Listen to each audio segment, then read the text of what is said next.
My great interest in the mechanics of the past stems from when I was like our Jack, you know, when I was quite a small boy, going along the canal from Bolton to Bury and seeing the remains of all the old coal mines and cotton mill engine houses, and some of them were actually still working. That's really why I've created all this lot here in my backyard, and it's sort of a vain attempt to hang on to childhood memories, I suppose.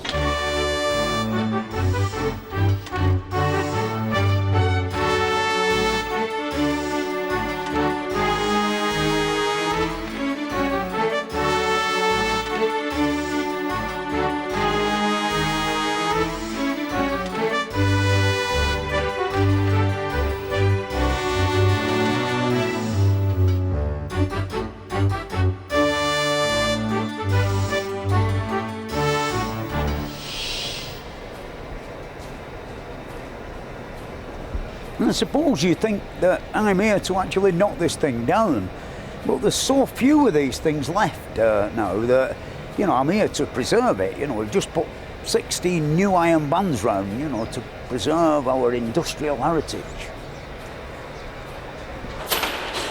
This is the Bancroft Mill Engine Truss, and up until 1978 there was a big weaving shed out the back, you know, and this is all that remains of it.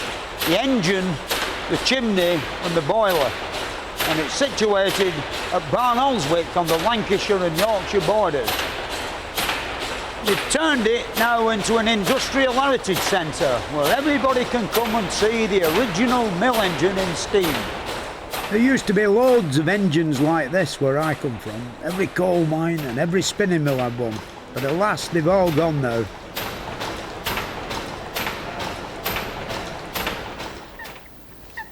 This is the Bolton to Bury Canal, and as a small boy I used to come along here with my father on my bicycle, and to me it was quite an exciting world. You know, there were like coal mines and cotton mills and all sorts of wonderful things like incline railways. Really interesting stuff if you like industrial archaeology. Like this crane here, the first time I saw it, it were almost complete. And now, of course, there's hardly anything left of it. You know, it had all the brass on and chimney on it and the chain on it and everything. And what it used to do, the boats used to pull up here and they had boxes in full of coal, and the crane used to lift one out and swing round and drop it down into the paper mill.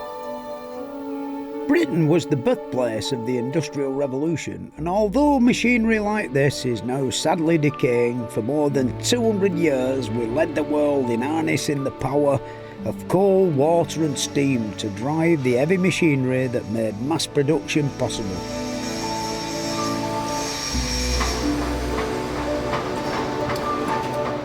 It's an era that I only saw the end of, but I wish I'd have seen more of it. It's only within the last 40 odd years that our great industries have disappeared.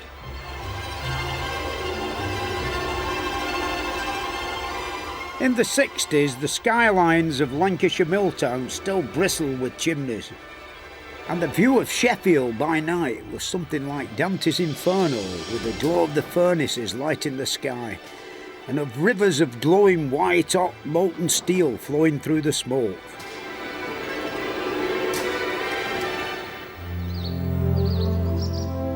But as the mines, the mills and the factories and the steel workses and the engineering workses closed, the demolition men moved in, and the machinery that had made Britain the workshop of the world came under the wrecker's hammer. The scrap merchants became wealthy as they stripped the brass and anything else that was worth having from the engines. Most people didn't care about what was going on, but there were a few who realised that it was all a bit tragic, and that if something wasn't done about it, there'd be nothing left to show for one of the most important parts of our history.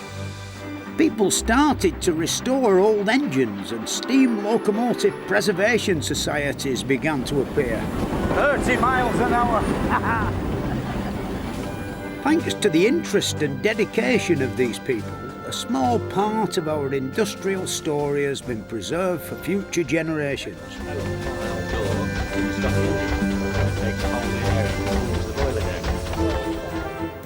And I'm off now on a tour of Britain in search of our industrial past and the people who've restored a great deal of it to save it from the scrap man. And so future generations can see what a wonderful race Great Britain at one time was in the engineering field. My interest is mainly in steam, but the earliest form of power is one that's still with us. I went down to Shropshire to meet a man who's taken on a job in his back garden that's even bigger than anything I've got in mine. It was in a sad way. Yeah. No machinery left. No. That had fallen down some years ago and been sold for scrap. Peter Lewis has spent the last 16 years restoring this windmill around the back of his house. You have to remember to take the ladder away each day. The windmill that Peter's restoring is a tower mill, and the sails are attached to the cap at the top. Oh, this is the bit that makes it face into the wind, eh? Yes, 24 hours a day that goes round, keeps it facing the wind. Yeah, it's really carpentry on a grand scale, this, isn't it? Aye. Great lumps, a foot square and 2 foot square and 18 inches square. Yeah, and I believe you can disconnect it here and make it all go down by hand in That's right. case of disaster. You've got to have some means of coping if the fan goes wrong. So this is what we do. High technology. Well, it works. Necessity is the mother of invention. Put the handle on. Yeah. And off we go. Oh, roundabout job. Free tour. Yeah. See, the jolly miller up here and he's smoking, thunder and lightning and a force 10 gale blowing. Aye. Yeah. Tower mills aren't the only kind of windmill. My travels took me to East Anglia, where I found another type called the post mill. If you want to see a good example of a post mill, East Suffolk is the place to come. Like the East Suffolk post mills were reputed to be amongst the best in the world, and here at Saxted Green is a wonderful example of one.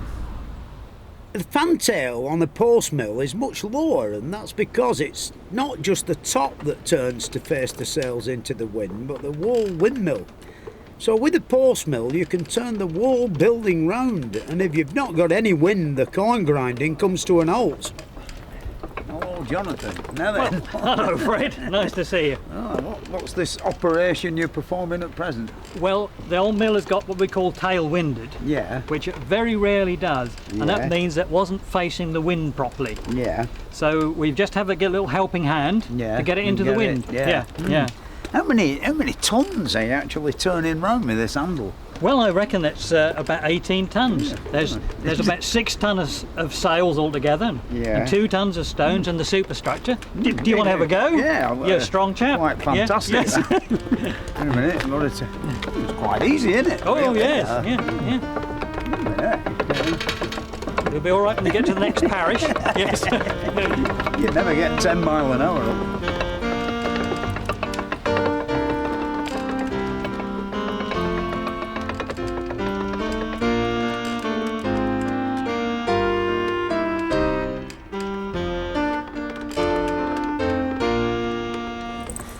This has got to be really one of the finest examples of corn grinding windmill technology. But of course, for windmills you need wind.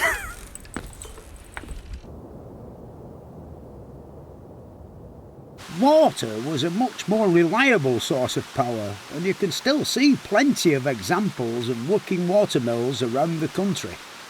Muncaster Mill is near Ravenglass in Cumbria, and the miller's wife Pam gave me a tour. It's got a 13-foot overshot water wheel. That's one where the water comes in over the top. And it's connected to the cogs inside the mill which drive the milling machinery. Amazing how nice and quiet it is, isn't it? Yeah, really? well that's because of the wooden cogs. Yeah. This is the pit wheel that's attached to the water wheel that's just outside the other side of the wall. Yeah. But the wooden cogs are there so that there won't be any sparks from any metal bits. Cause any fires. Yeah, but the the cogs that are driving the millstones are connected to the floor above. Yeah. Where we're actually grinding corn at the moment. The grain goes in the hopper, and that falls into the wooden piece underneath that moves about called a shoe. And this is the boat-shaped thing underneath. Yeah. and the grain is slowly drizzled into the centre of the stone, called the eye, by the spindle that's splayed out of it. It's called the damsel. Anything that goes down is gravity. Anything that comes up, we need mechanical help. I know, so this is the rope from the sack hoist. Does it work? It certainly does. Yeah, Well, give it a pull. try. Give it a pull, and you see the sack hoist. There he goes. Oh. See, coming up through the trapdoor. Yeah. Everything you see in a watermill like this is similar to what you find in a windmill. Up until the 18th century, all we had were these things, water wheels and windmills. And then this came along.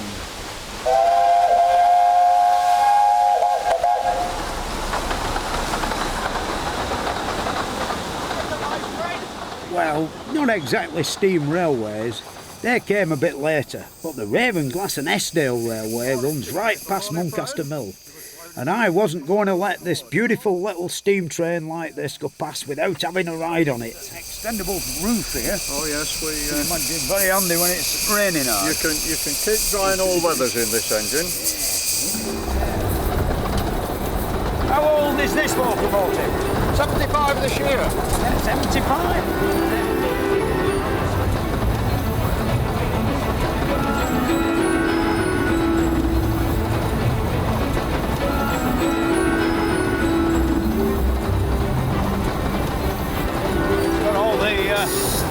W&J Cookham's magical lubricators on, like it's made in Bolton then, where are they? Well, they've gone now actually, but the works is still there. All right. Well, there we are then. Yeah. Well, I really enjoyed that. Good. Thank you very much. Yeah. Done. Yeah. A lot smoother than a steamroller, that I can tell you.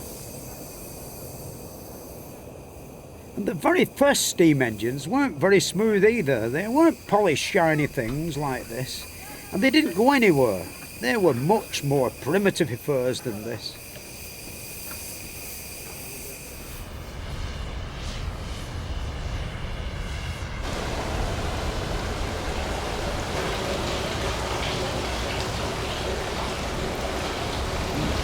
This wonderful thing behind us is a working example of the world's first steam engine.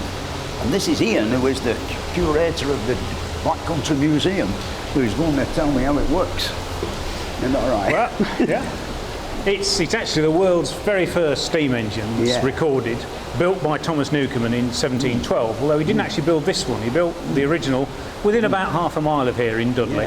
And we built this replica about 15 years ago to see whether it actually worked. And the original worked for nearly 60 years. We've had this about 15, and it works most of the time, but it's like all steam engines, it's a bit of a thing to itself. It used to be called a fire engine. You see the old plans, they said fire engine, because it doesn't actually use steam pressure. It uses vacuum. Condenses. So you put the steam in the cylinder, you put in the cold water creates a vacuum, sucks the piston down, get to the bottom, let the steam back in. Dead simple, up and down she goes, pumping water from the coal mines. And it was built for the Dudley estates to drain the water out of the coal mines because horses and wind power just weren't good enough.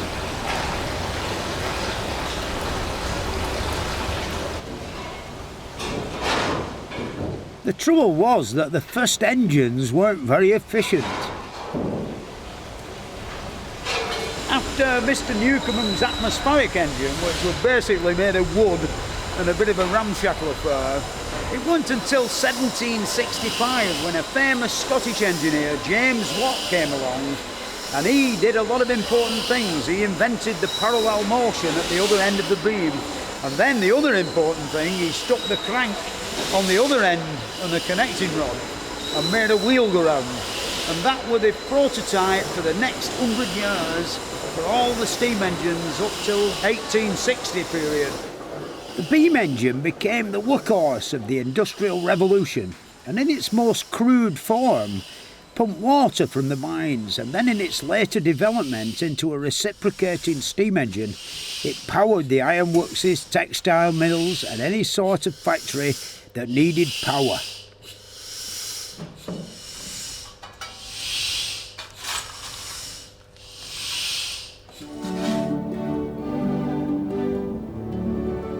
These days, really, the only steam engines you can come across that actually work are the ones that have been preserved for posterity and future generations to look at. And here at Glencleven, near Carnarvon in North Wales, in these buildings behind me, there's a beautiful steam engine built in 1854.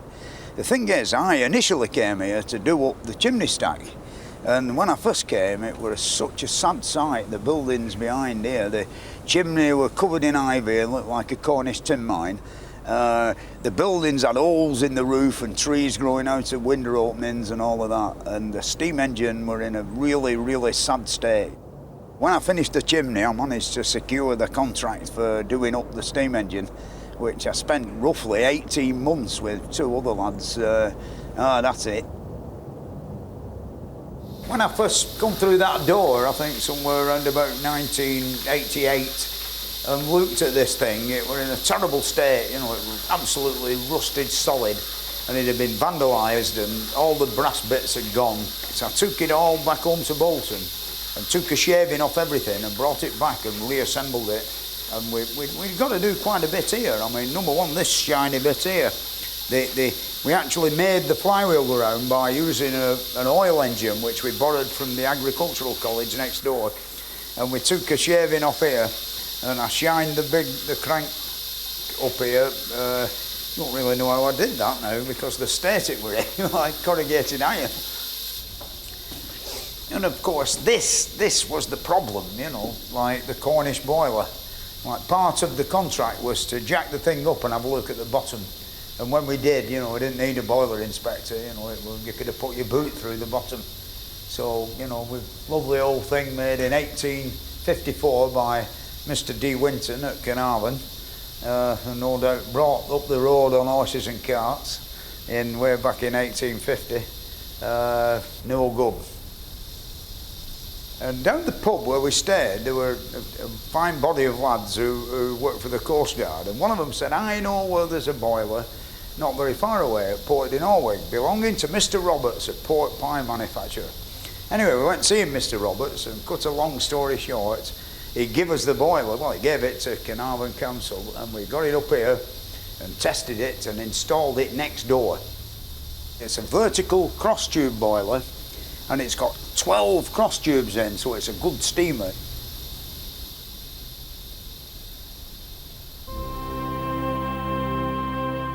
Yeah, it's a bit like being on top of a 200-foot chimney up here. This is the Dorothea Quarry in North Wales, and when I came to Glencleven to restore the engine, you know, a gentleman came round and he said, come on, I'll show you a wonderful place where there's all sorts of things waiting to be restored, you know, like just down there, there's a beautiful Cornish pumping engine, beam engine, in an engine room, and a shaft 700 feet deep that pumped the water out of this big hole behind me.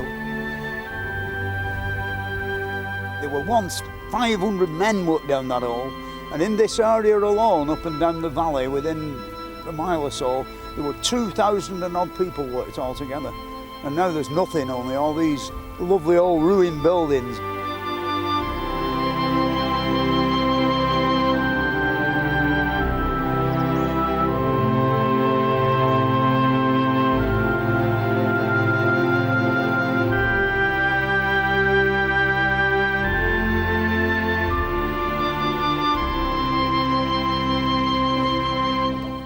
This is the beam engine here that's been here since 1906, and it was made by Ullman Brothers in Cornwall, a famous engineering company.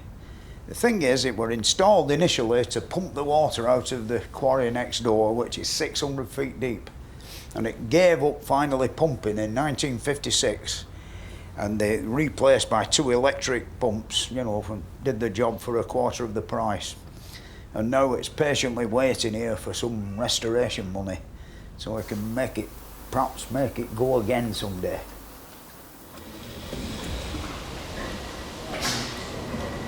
When it's fully restored and working, a beam engine like this is a magnificent sight. And in the days of Queen Victoria, as well as being used to provide power for industry, engines like this started to bring improvements to domestic life.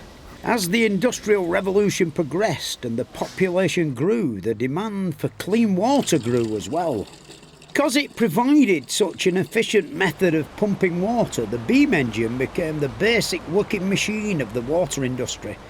And it was with the building of pumping stations in the 19th century that the beam engine technology reached its peak. Tees Cottage Pumping Station is on the River Tees at Darlington. My little balancing act demonstrates the smoothness of the precision engineering. They're stuck on with super glue, Fred, and it's really a bit of a kidology, you know, for the kids. Yeah. It's not right, but... Never. I don't think it's stuck on, that. You don't reckon? Yeah. Well, there you go. Thing is getting it back on. Here goes. Hey. First time, how about that then? That was good. Tees Cottage is interesting because you can see here the beginning of the demise of the beam engine. Because just next door there's a gas pumping engine that worked alongside the beam engine from 1914 before replacing it completely in 1926. It's quite a rare engine. Science Museum likes this engine. Yeah. I must say I've never seen a gas engine as big as this. Well, it's a big fella. It's one of the bigger ones in the country. Yeah. And we got this running about 10, 12 years ago. Yeah. And quite a risky business because we thought we were going to put all the gas heating out down Connerscliff Road. Oh yeah. Well, cooking the turkeys. Or cooking the turkeys. Nothing coming out the gas cookers. Ah, yeah. In spite of new types of engines like this one being introduced, the steam engine didn't just disappear. Smaller engines were used for the manufacture of all sorts of domestic products. I found an interesting example of this when I did a restoration job up near Penrith.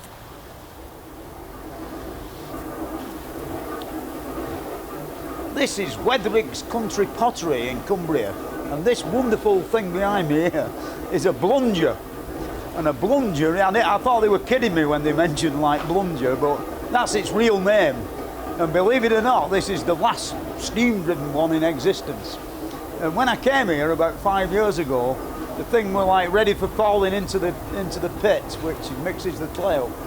And its whole sort of function is, over the road there were a big clay pit in the olden days, and they dug out the clay, which contained a lot of pebbles, and they put it in this pit and added water and then started off the machinery, and it stirred it all up till it were like or milk chocolate, and the stones fell to the bottom, and then they pumped off the liquid clay off the top, and it went down into a lagoon over the back here, where when it had settled, the clay settled on the bottom and the water became fairly clear. They pumped the water off the top back up the hill again, and sort of when the clay had set, they dug it out in big blocks and brought it up here and made the pots out of it. And really it's like a big Kenwood chef cake mixer, and it's all driven by a little steam engine in this engine house.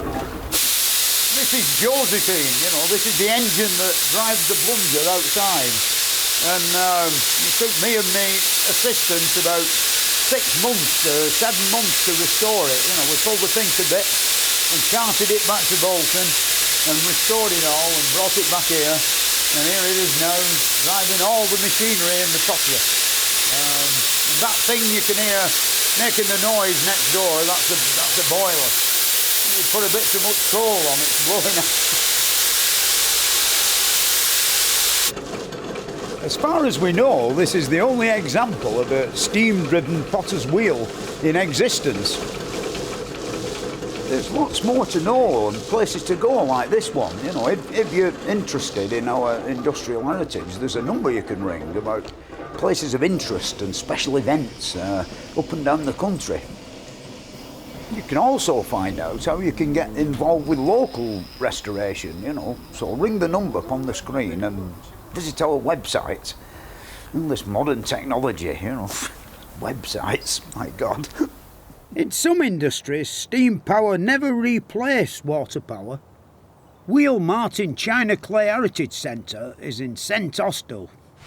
Here at Wheel Martin, this really is one of the best examples that you could find of a water wheel moving things around on an industrial site. I mean, how long has it been here, Terry, doing this?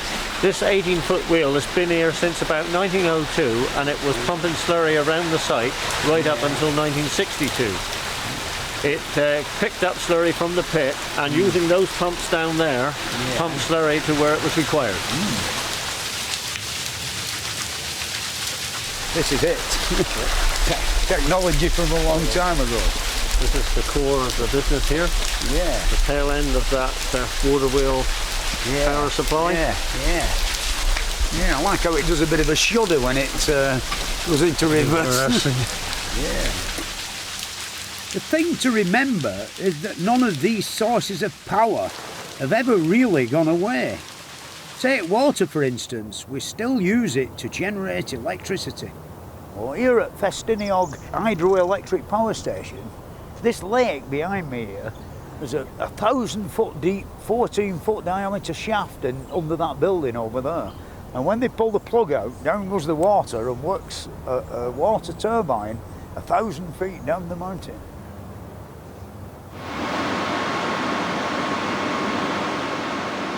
This thing down here is the main sort of valve that holds back the pressure for 1,000 feet up the mountain.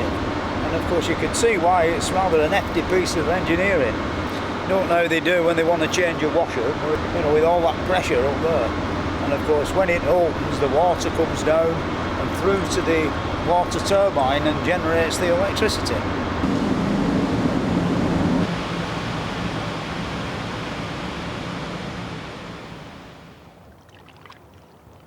All very clean and environmentally friendly. We've really come full circle, all these wonderful new windmills that rather look like aeroplane propellers going round. Somehow or other, I don't think they'll ever beat the steam turbine.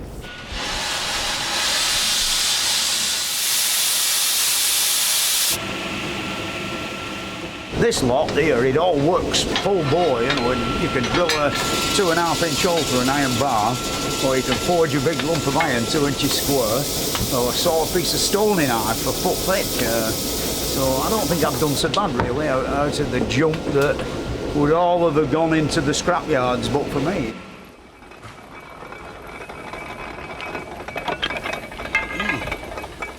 This weird and wonderful machine is for making iron bands with and for round factory chimneys. All the bands at Barn Oldswick were made with this machine. In fact, really, everything here works with the power of steam, Like all the work on the engines, both at Carnarvon and up at Wetherig's Pottery, has all been done here with this steam-driven machinery. Even renovating my tractor, it's all been done by steam power. And don't forget, if you want to get involved with our industrial heritage, all you've got to do is ring this number. When we finish with the boiler, we always have to blow it down. This is to get rid of the sediment which forms in the bottom.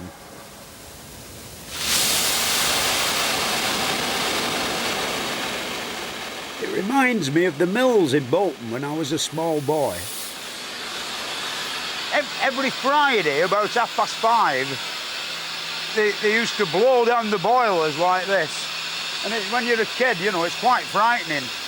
Alas, there were once 200 spinning mills in Bolton, and now there's only one. And that's propelled by electricity. One of the earliest recollections that I have as a small boy is the many chimney stacks that stood up round Burnley Park and the smoke drifting out the tops of them. To me, it was quite romantic. A bit unhealthy, but quite romantic. Up to the 1960s, the textile industry was a major employer. In a Lancashire mill town like Burnley, there were more weaving looms than there were people. And many of the mill owners became very wealthy men. On a winter's night, where they had a night shift on in a big mill, when you went and looked through the windows, the hundreds of yards of line shafting all howling round, all like chromium plates, and the noise.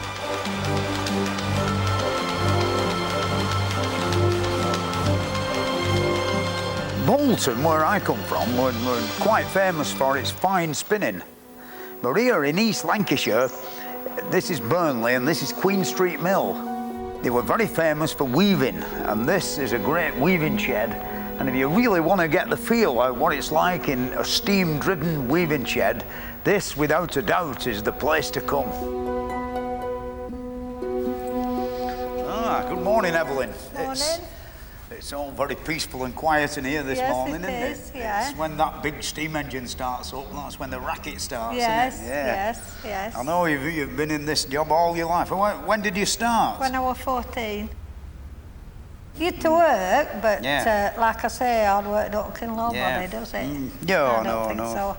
I thought they were happy days. Were you responsible for keeping, you know, your own drive going, like? We used to go for tackler, you know, if your strap broke. They were the men who looked after the machines. We had a tackler, little Joe Gudgeon from Paddy and Moo when he were crammed.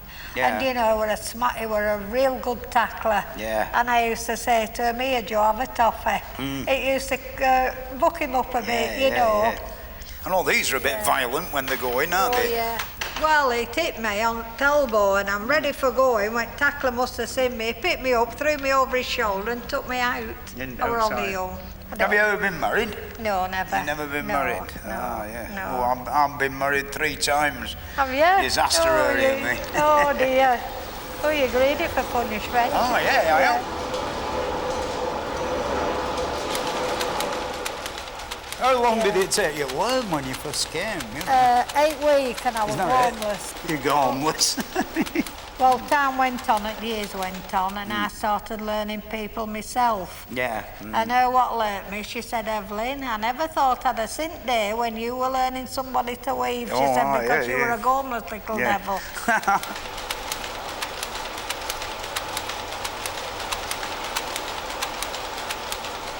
In an electrically driven weaving shed, there's only the electric motors and the looms making the racket. Here, we've already got tons of racket just from the bevel gears from the main shaft driven by the steam engine, driving all these line shaftings and all the clack of the belts, you know. Should imagine being like 14 years old and arriving here on Monday morning at 7:30 and being frightened to bloody death with it all. I mean, it's unbelievably violent. And of course, there's only 2 looms actually working at this moment in time. When all these machines were running, the decimals must have been unbelievable. God knows, you know, no wonder they were all deaf.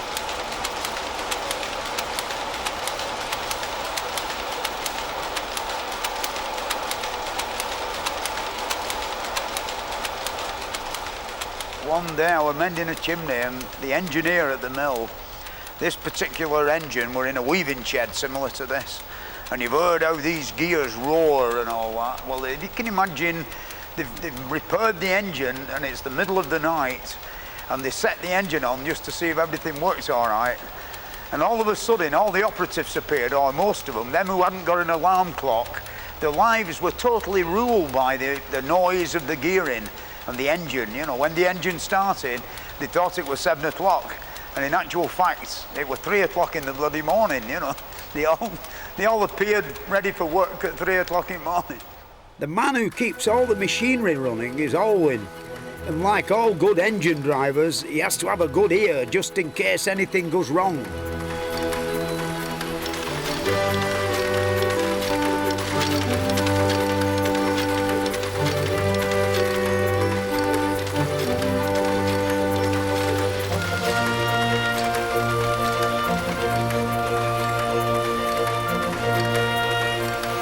This is the pipe that brings the steam from the boilers to, first of all, the high pressure cylinder. And this, of course, is the piston rod that pushes the crosshead, which is that bit that you can't keep your eye on, which in turn pushes the connecting rod.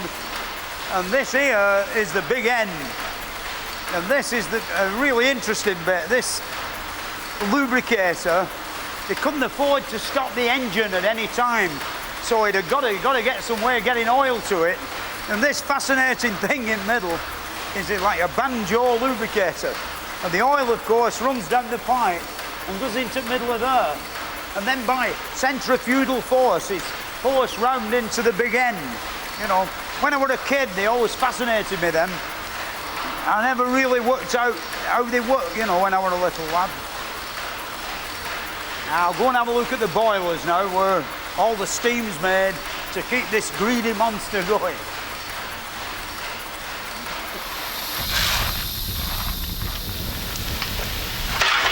Hiya, Brian. Hello, Fred, you all right? Stoking up. Yes. Yeah, keep that big wheel going round upstairs. Yes, that's true.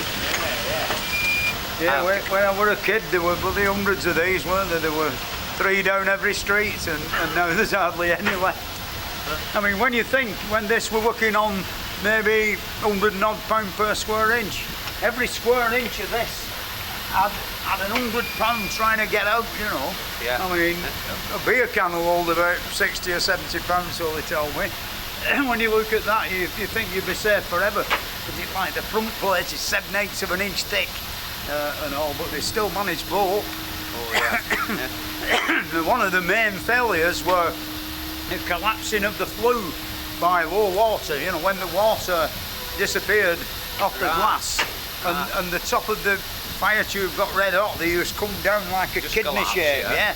And of course, I were a bit frightening. You know, they didn't blow up, but when fire beater looked up the fire home, he got sacked. Yeah. Anyway, the main reason for my visit is Alwyn upstairs wants more steam. Oh, does he? Wants that big wheel go round a bit faster. So you want a shovel, do you, Fred? I'll put a bit on. I'll find you a shovel. I'll open the door. There you go, that's a shovel for you, look. It's a nice light, isn't it? Oh, it's a lovely that. You've got to go up that slit. See, that's that. That's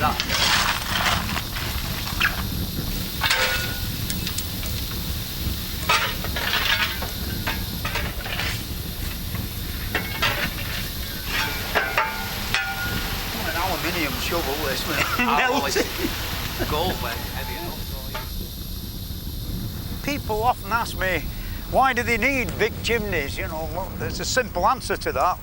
It's called draft. And we've just come from the boiler house, and of course, you've seen the ferocity of which the fires burn in the furnaces, and that is, of course, the need for the tall chimney. I mean, nowadays, modern chimneys, they have fans and things like that, but they don't really burn anything, only a bit of oil, you know. This, of course, is the mill lodge, where the water from the condenser and of course came into here, the cooling water, and the water for the boilers is taken from here. I recall one encounter with me and my friend Alan Eapy. We decided we'd make a diving suit and see what it were like on the bottom. And we got a Smith's crisp tin and a piece of motor car inner tube that was stretched round the bottom of the tin, and so the inner tube gripped round your neck, and then soldered on the top a piece of copper piping with a rubber hose pipe and a big lump of cork and a window in front. And first of all, put it in, you know. First of all, we decided we'd try it out in the local swimming baths, but when they saw this contraption, they threw us out, they wouldn't let us in. So we had to try it out in the mill lodge. And it was rather funny because Alan had to sort of hold my head down. There was so much air inside this Smith's crisp tin, it would never have worked anyway. You could have never have gone underwater. You'd have floated along with your head on the surface with the amount of air that were inside the thing. The reason there were so many mills round here was this. Cotton spinning needs a damp climate, and we do get quite a lot of rain round here. But back in the 18th century, there was another important factor which influenced where mills were built. Fast-flowing rivers like this turned great water wheels round that provided the power to drive the mill machinery. New Lanark is on the banks of the River Clyde, about 20 miles southeast of Glasgow. It's one of the best preserved early mills, and it also became one of the most famous because of the way in which Robert Owen, who was one of its first owners, looked after his workers and made sure they had a decent standard of living.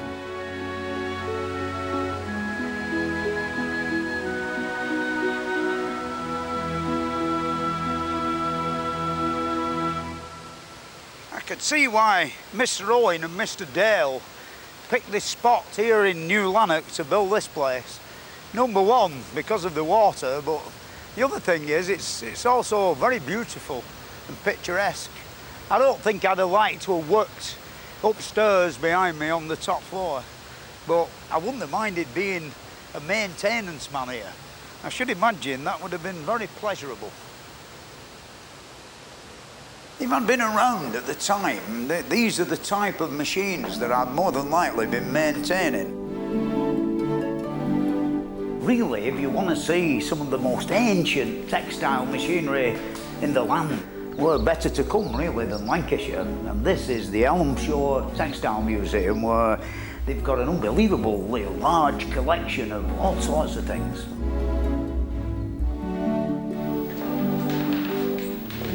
This is one of Richard Arkwright's water frames, you know. The reason for that, it were called a water frame. It were actually a spinning frame driven by a water wheel. The thing is that some of the technology on it, like these fluted rollers and bits and bobs, it's still used today in the most modern textile spinning machinery. Richard Arkwright, he was born in Preston and lived in Bolton, and he had a barber's, he made wigs. And nobody really knows how he got involved in the textile industry. Arkwright built himself a factory in Derbyshire powered by water to house these machines, and he is really regarded as the father of the factory system.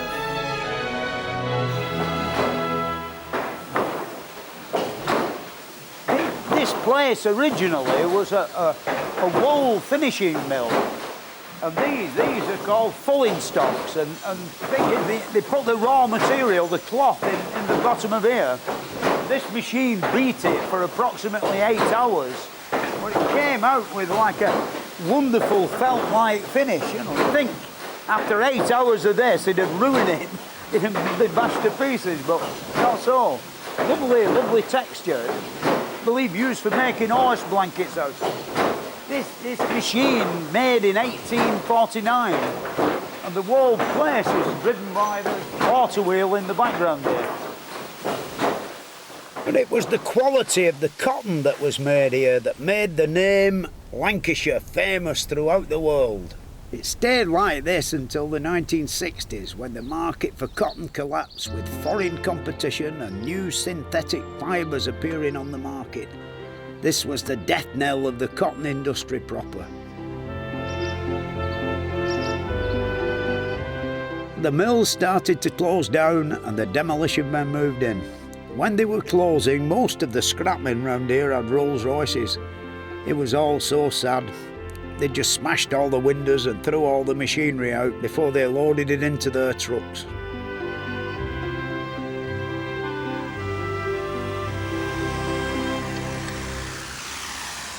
This place is rather sad to me, because when I was a young man, once standing here, there were 8 great big spinning mills, all owned by one family. And God knows how many thousand horsepowers of steam engines. I know there were about 6 big steam engines drove it all. And I used to mend the chimney at the tail end of it, you know, and it's all a bit sad. But here in this building, there's a fine body of men who have spent the last 30 years restoring what they could save, you know, from the cotton mills of Lancashire. I think I'll nip inside and see how they're doing. This to me is one of the finest collections of big sort of mill engines in existence. All of them have been dismantled and brought here by this dedicated bunch of lads and re-erected in all the splendour. Like there's every sort of conceivable different style of steam engine in here. This lot have been at it for over 30 years. They got it all finished once, then they had to take all the engines to pieces and start again because the supermarket wanted the original site that they were on. How's that, John? That way. Watch that corner there, Philip, it doesn't catch. Hello, Fred. Fancy meeting you. Ah, well, I know I get about a bit, you know. The last time I saw this, it were in 1 million pieces. How long have you been at it? I didn't count them, but there must have been near 1 million. Yeah, well, I know there are a lot. There's more went into the skill of making this than Picasso ever put into one of the expensive paintings. Yeah, that's a fact, yeah. That's my humble opinion. Well, you were drunk half the time, weren't you? Yeah, well, I suppose some of the blokes that put this up were drunk half the time. More than likely, yeah. Where did it come from?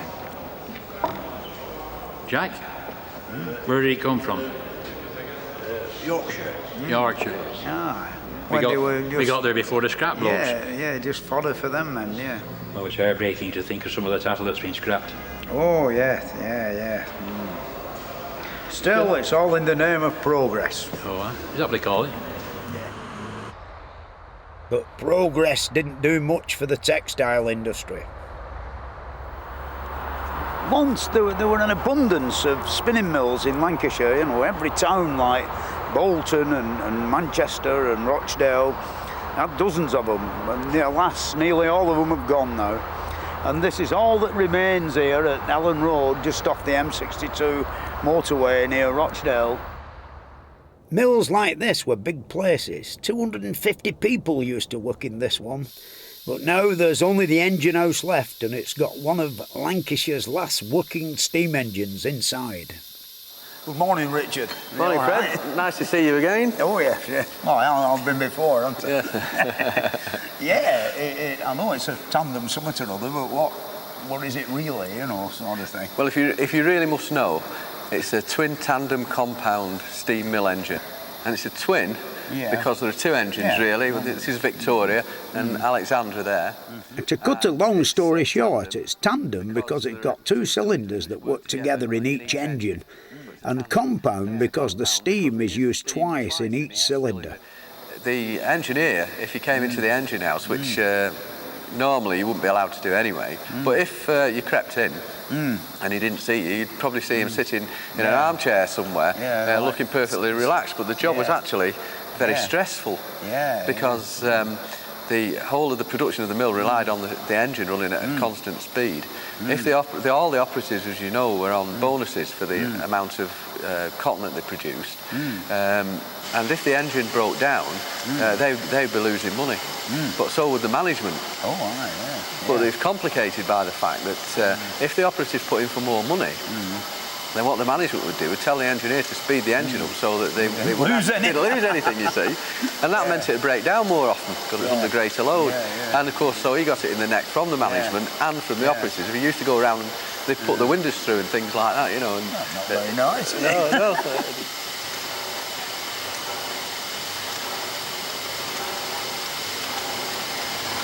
My knowledge of steam engines stems from when I was quite a small boy, like a bit of a burglar really, like in them days, like 50 odd years ago, when a works shut, they actually sort of put everything in mothballs and on just at the bottom of our lane there was this lovely old works with two chimneys and I used to go and break in and lift the sheets up over the engine, a beautiful painted British racing green, and sort of all there waiting, all greased up, waiting for better days.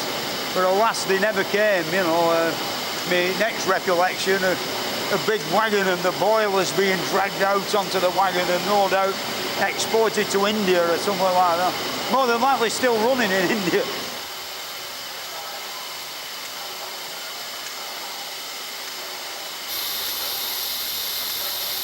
There's lots of places to go and places to see and special activities, and there's a number coming up that you can ring and see if there's anything nearby to where you live that that you'd fancy having a go at. I mean, they've even got a website, amazing modern technology.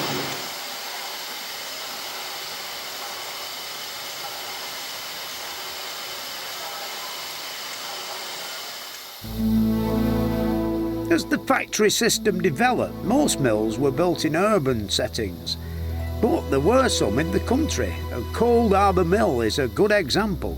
It's a 200-year-old woolen mill near Columpton in Devon, where you can still see how water power and steam power were used side by side. This is a roving machine and it's actually spinning the wool down through, drawing it down much finer. And it's descended from Mark Bright's water frame. So It's the same sort of idea, but this one dates from 1907. Yeah. Would you like to turn it on? Yeah, I know you've shown me earlier what... You can see that they're going slower and that these are going much faster. We're actually drawing the wool out 7 times, so it's making it much finer now.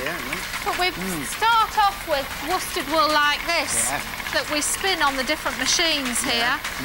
That's for making jumpers out of. That's right, that's for making thick Aran jumpers out of to keep us warm in the winter.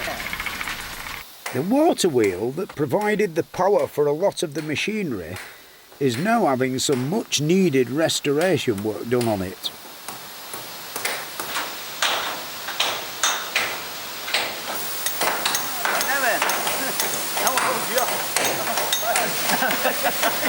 It's a bit moppy, isn't it? You know. It's a bit. I've had the money's worth out of this one. Yeah, they have. Oh, yeah. It must have been a bit on the tight side with all these patches. Yes, they kept it going with as little as possible. Is it not the original one, this, is it? No, we think it's the third wheel that was here. The wheel got bigger and bigger as the power demand got greater. Because the mill was only a very small grist mill to start with. Originally, and it may have had a wooden wheel. And then the demand got greater, wheels got bigger. And then steam engines. Ah, that's right. Much more reliable. This is it then, the latest thing, your Politan wigs all on. That's it, 1910. Yeah. Brand new. I see it's got Mr. Tate's patent engine stock machine apparatus on it. That, for anybody who didn't really know, would if you got fast in the works upstairs and somebody could break the glass, they'd come down here and shut the valve and stop the engine. That's it. More than likely too late for whoever were fast in the works, but nevertheless, they tried. Yeah, it takes a lot of stopping, doesn't it? Yeah. 12 tons of flywheel. Yeah. Yeah, this is one of your Lancashire boilers, eh? That's right. Yeah. That's right. Yeah, how old? Good and true. How old is it? 1888, this one. And still in good order. Done a lot of work, this one. These are beautiful, aren't they, compared with the modern equivalents? Definitely. It's all horrible and little puny things. I see you're cleaning it out at present, eh? Yep. Now have a look inside, Fred. I expect you've been inside one or two of these before. Yeah. I've been inside a few when I was grown up, like. When I was a kid, it was quite a fascinating thing to do. Like getting into a submarine, this one. Yeah. Down the hole.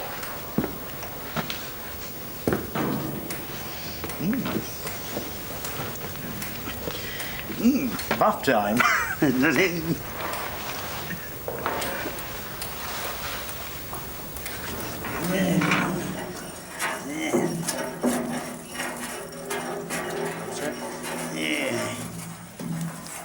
Okay. Hello, John, how you doing? Comfortable? This your own personal submarine? Not many people come in here. The all-in-one.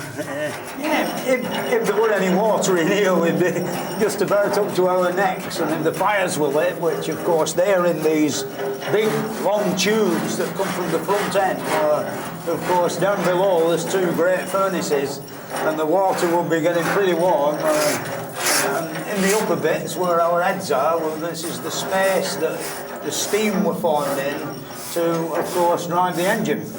This contraption here is a low water alarm that when the water sank to a low level by being boiled away, it moved a valve up here, and of course the boiler house was filled with steam, so the man with the shovel at the other end could take appropriate action and put some more water in quick. Every mill and every factory and every coal mine had its boilers like this, and there were boiler makers and repairers all over the country. It was a pretty responsible job because one bit of shoddy workmanship and disaster. It's a trade that's almost disappeared, but there are still a few of them left.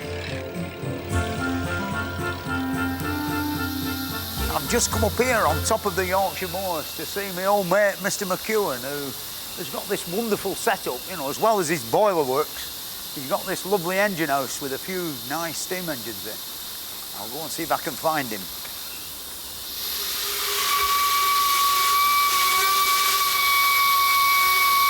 How about that, then? Show me your engines. With pleasure. Nice to see you, mate. Nice to see you. Come on in. Come on in.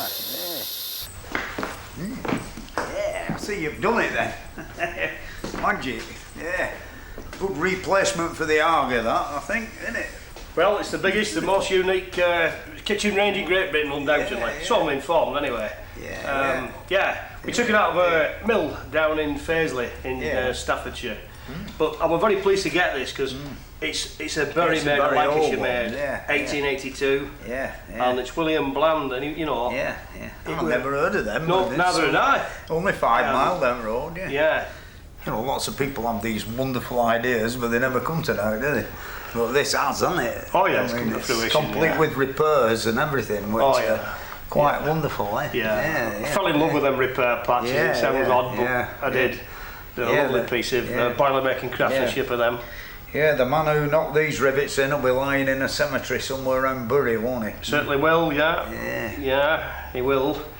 Yeah, and he'll work for a pittance as well, about 75 hours a week, won't he? Some of my earliest recollections around Bolton were going in foundries. You know, there were quite a lot of nice foundries in Bolton in the olden days. And they looked unbelievably unhealthy places, you know, they were always full of smoke and what have you. And watching the molten metal run along troughs on the floor and all of that, always fascinated me. And like the end product, when you saw it, you know, magnificent, you know, really beautiful stuff. To find out all about the early days of iron making, this wooded valley on the River Severn is the place to come. The Iron Bridge Gorge is in Shropshire, and it's probably the most important industrial archaeological site in Britain. So important that it's been made into a World Heritage Site. Altogether, there are 7 different museums here, which between them give a good picture of a great range of industrial activity that once took place in this valley. This is the world's first iron bridge. Until it was built in 1779, the whole valley was known as Coalbrookdale. Iron was so important round here that this place was regarded as the beginning or the cradle of the Industrial Revolution. The story of iron making really starts here in Coalbrookdale, where in 1709 Abraham Derby first smelted iron, and this is the original furnace. It would have been in a furnace like this that the great pieces of iron were cast that they used to build the bridge. The builder was a local ironmaster called John Wilkinson, who was nicknamed Iron Mad because he believed iron could be used to make anything.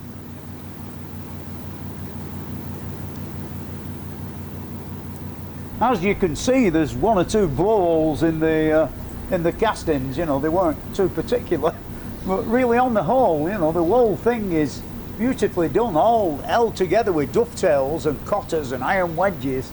Very few nuts and bolts, you know. But the only way I think they could have cast these is actually on the floor of the foundry and directly tap the furnace into the mould. Perhaps that accounts for all the slag and the rough stuff, you know, which normally they would scrape off the top of the molten metal. Here in Ironbridge, it was the first place they used coke for smelting iron. Until then, they had only used charcoal.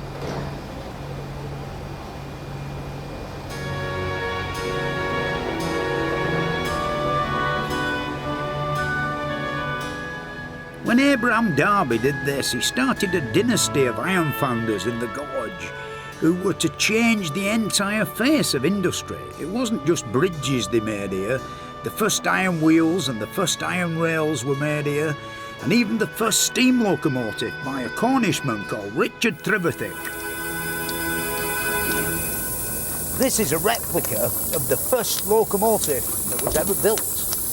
I always thought Mr. Trevithick lived in Cornwall. What's it doing here, John? Well, he did live in Cornwall, but when he wanted to get this engine built, he had to go to the place where many other people did, with the reputation with the best cast iron, which was Coalbrookdale. Yeah, that would be right, wouldn't and we it? did the first cast iron engine cylinders way back in the 1720s. Does it actually run? It does run, yeah. We'll just stick it. We can do one thing he can't, which is run it out of gear. We've got a clutch in there, so I'll just stick it over for you. Yeah.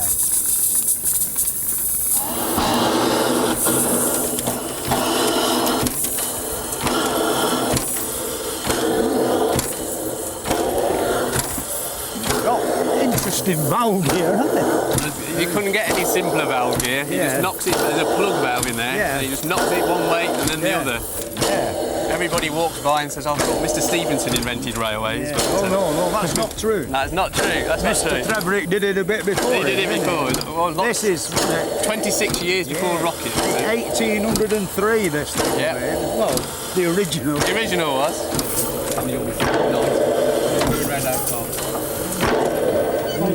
Yeah. You can't just lean over and get the car with it. Once the driver had turned up, we were away. It's a bit too far away, isn't it? I wonder what sort of top speed we're like. Well, when we got a longer track, if we get for about 4 miles an hour, and you do not want to go any faster. Yeah. It's rather a ponderous vehicle. You ever get wheel spin? Yes. It's not only locomotives they have here, they've also got things like old beam engines, which were the first stationary steam engines. This beam engine is the one that went off to America and then come back, in it? Yeah, it's got to be the world's most travelled, this has it? Yeah. It's collected by Henry Ford for his museum at Dearborn in the 20s. Yeah. And Coalbrook did really well out of it, because to get it, Ford had to electrify their brickworks for them. So bad, but it's good for us because it's Coalbrook produced the first. Made here. Well, they also produced the first cast iron cylinders for steam engines, full stop, back in the 1720s. So I've got a good connection with steam engines, really. Yeah. Coalbrook fell back on what it was really good at, which was foundry work. Yeah. And the sort of 19th century is more famous for its sort of cast iron furniture and street furniture. Yeah, things like that. Some beautiful catalogues with railings and lampposts and all that. There's magic. Yeah. The most beautiful iron in all the world. This is where it was manufactured, and there's still an ironworks here today. To see what working life used to be like, this old Victorian town recreates life and industrial activity as it was here at the end of the 19th century. And in the ironworks, they've got an ancient rolling mill that was still being used until quite recently in Bolton. And I actually saw it working there when I was a young man.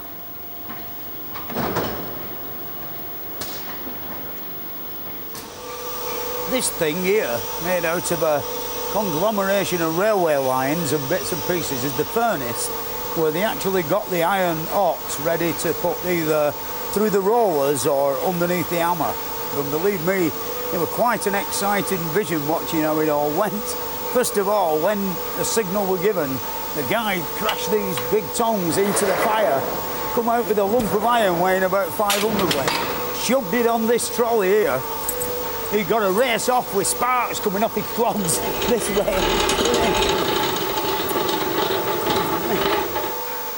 Bang! As the tail end of the iron came out of here, the guy collared it with these things and slammed it back into the next opening. Sometimes it wouldn't go in and be really scuddling and sparks going off the clogs again. This lot here is actually the rolling mill that used to be in Bolton, where I come from, and I well remember seeing the thing work as a reasonably young man, and it was quite fantastic. You had easy chairs, and there'd be about 6 of them sat in easy chairs, and 6 of them shoving the iron into the rollers. And when they'd done so many passes and they were like exhausted, the 6 sat down and jump up and take over, and the other 6 would flop into the easy chairs. Or go to the pub across the road, But quite funny because some of them didn't get paid. They only paid the wives because they used to have a tendency to nip into the pub, In that strange-looking cage at the far end, there's like a loose coupling in between the engine shaft and the actual rolls. So if they put a piece in that were not quite hot enough, the whole thing, bang, and it flew to pieces. And all the operatives disappeared towards the washing up department, washed their hands and went home because they knew there'd be no more rolling that day till they mended it again.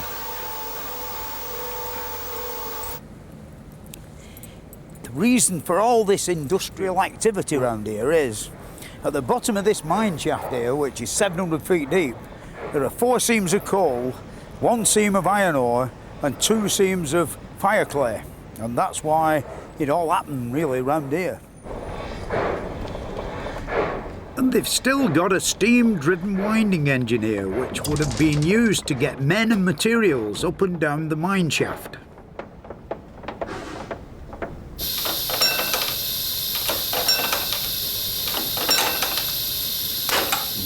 Hello, Dave. How are you doing, Fred. mate? Yeah, a real hot steam winding engine that actually works. Oh yes, definitely. Are you going to give me a demo and yes, I'll wind tell the you. cage? So what we'll actually do now is take the cage down, just loosen the holding brake off, and then turn the steam on. That's it. We'll take the cage now down.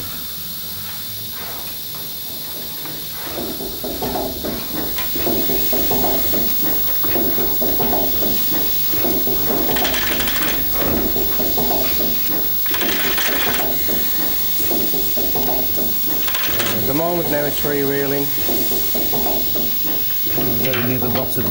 Near the bottom. And then we'll just ease it down to the mark. Around, just in this case at the bottom of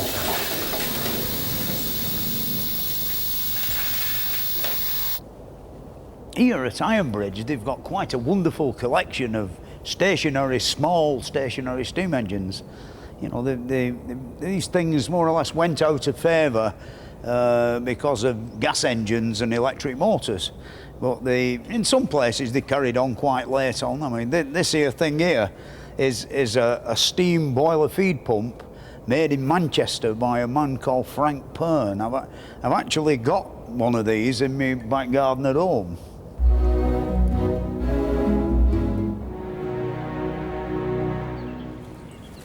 What a wonderful place this is, all this lovely smoke and the strong smell of sulphur. If I were at home, the council would arrest me. I'm quite environmentally friendly, really, when you think of the amount of smoke industry used to generate. There's interesting bits of machinery everywhere you go here. Like this thing here. This is a rock crusher. I've just got wind that they're going to charge up the blast furnace in the iron foundry. I'm going to go and watch them.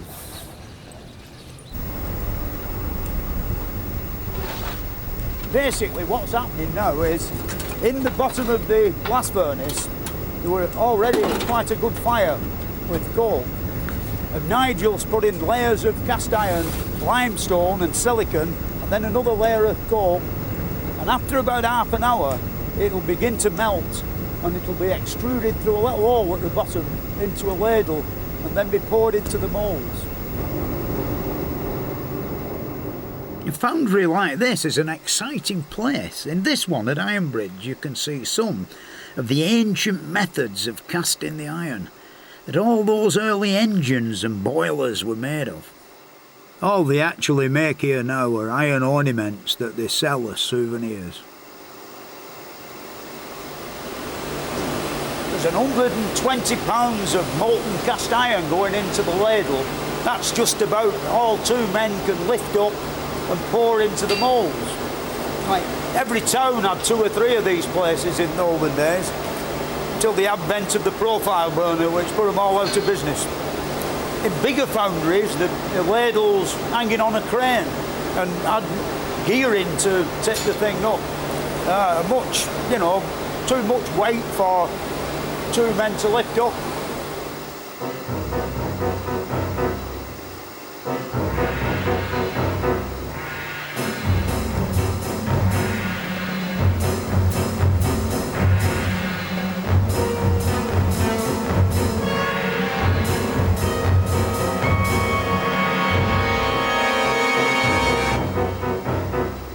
When they finished tapping the blast furnace and all the metals ran out, there's like a residue in the bottom of the base of the furnace. Come from the byproducts like the limestone and the sand and all that's mixed up with it.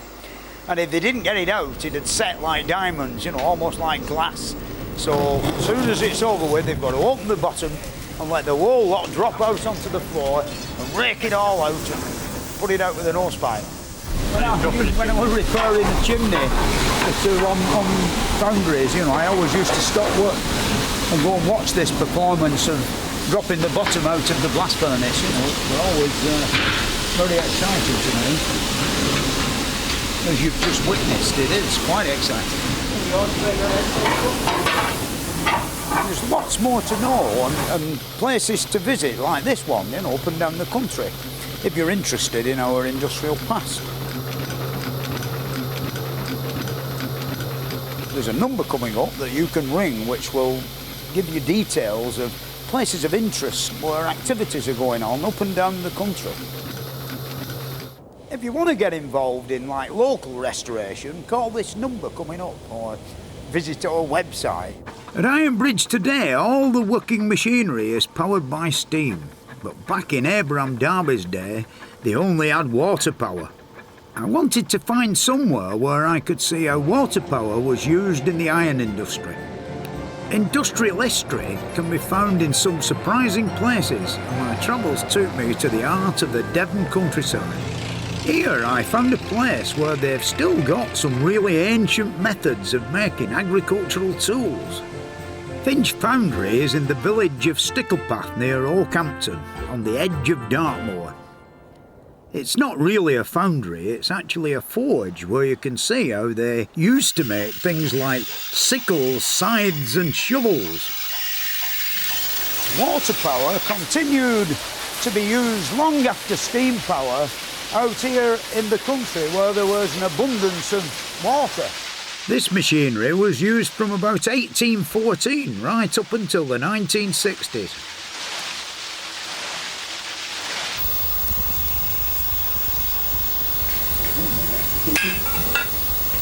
My word, this is something else, isn't it? I've never quite ever seen anything as ancient. You know. Hello, Fred. How old is it? Well, I'm sorry to disappoint you, but this is second-hand, actually. Oh, when? This only was put here in 1840. Yeah. But it dates back to about 1750. Yeah, and it still works. And it still works.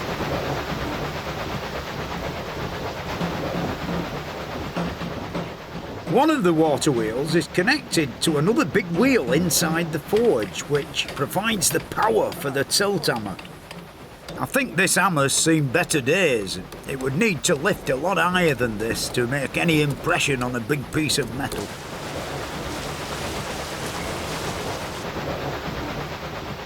Everything in here is powered by water. Even the fan here that were made in 1853 to provide the wind for, how many furnaces is it, Morris?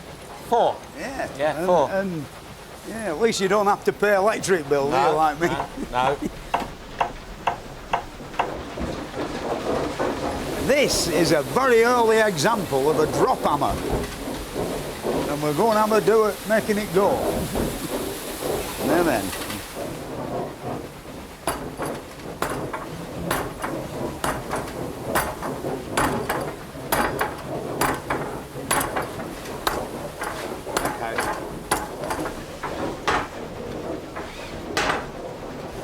Stop. You can appreciate why you need the machinery now. Yeah, because you can't move I know, that. yeah, it's quite heavy. Yeah.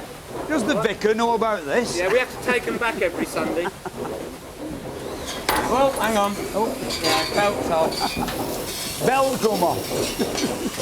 First bang. This is where they say cut, isn't it? But a forge like this one that ran on water power for so long was a bit of a rarity. One of the most important factors in the growth of the Industrial Revolution was the presence in Britain of large coal deposits. When the steam engine was invented, it provided the power to drain the coal mines. They in turn supplied the fuel that was needed for the newly developed methods of smelting iron, which provided the metal used in the construction of engines. It was this that turned Britain into a great manufacturing nation. And the places that the firms went to build their new factories were the parts of the country where there was plenty of fuel, the coal fields. One of these areas was here in the West Midlands. You won't find the name of the Black Country on any map, but it is the name that was given to a region of industrial activity originally based on coal mining and ironworking, which is centred around Wolverhampton, Walsall and Dudley to the west of Birmingham. It got its name in the middle of the 19th century when thousands of chimneys filled the air with smoke, and the mining of coal, iron ore and limestone created large expanses of industrial dereliction.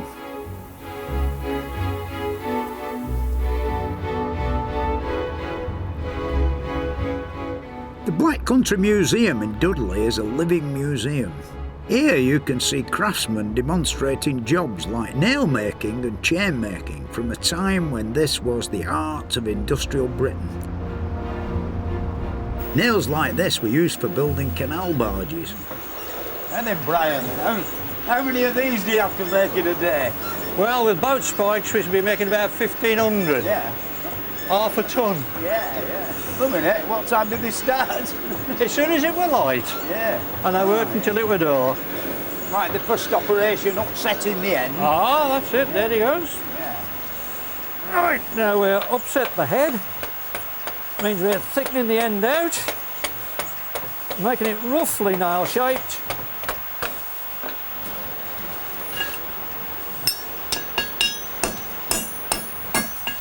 That's not all a rose head. And we just neaten it up for the boat builder. As the trade in handmade nails declined due to the mechanisation of the industry, the Black Country turned to the production of chains, and it soon developed an international reputation. Some of the biggest chains in the world were made here, including the chain and anchor for the Titanic, and it took a lot of horsepower to get it to the shipyard. As well as big heavy chains, smaller hearths made chains with iron about ½ an inch diameter. Chains were still made by hand until the 1970s, and the chain shop here in the museum has 2 hearths from one of the last firms in the area to make handmade chains. They used to make some really big chains round here, anything up to 500 weight for each link, with the bars of wrought iron they used up to 6 inches in diameter. For a really big one, like the one for the Titanic, they'd have a chain maker, a chainsmith, and 4 or 5 other men working hammers with 2 handles. Yeah, did they make really big ones round here in the olden days? Oh yeah, in the Black Country they've been making links, anything up to 500 weight a link, 6-inch diameter bar. Yeah, well, they've not do many of them in an hour, would they? Might be looking to 1 a day. Yeah. In this area by the 1920s, there was something like just over 6,000 people in the area making chains, a third of those being women. What, like the smaller stuff? Making all the small stuff, agricultural chains, military chains, things like that. Yeah, I've seen modern chains, they've got like a beautiful raised lump round in the middle of the side, haven't they? From the heat-resistant butt welding. Yeah. Oh, any chance of having a go? Yeah, you can have a go, no problem. I'll not book your chain up, I'll just make a link.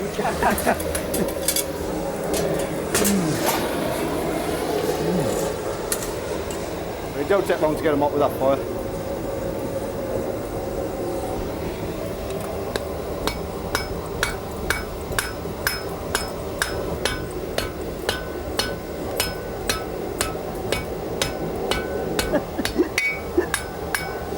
I'll never get paid. Well, you was paid by the weight. Oh well, there'd be no chance. I'd be a poor man at the end of the day. You'd be expected to do something like 40 links an hour, give or take a few. Yeah. That's so. Another link for the chain for the Titanic. No wonder it sunk. It's wrought iron that was used for chains, but now I wanted to find out about the steel industry, so it was time to come back up north again. The city of Sheffield in South Yorkshire is the place that is most closely associated with the steel industry. Made in Sheffield is a mark of quality that is known all over the world. The great age of steel making here began in the 19th century when small-scale tool makers became engineering steel makers on a grand scale.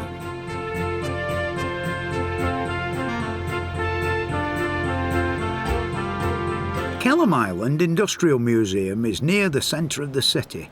Here you can see the steel making process which made the city famous.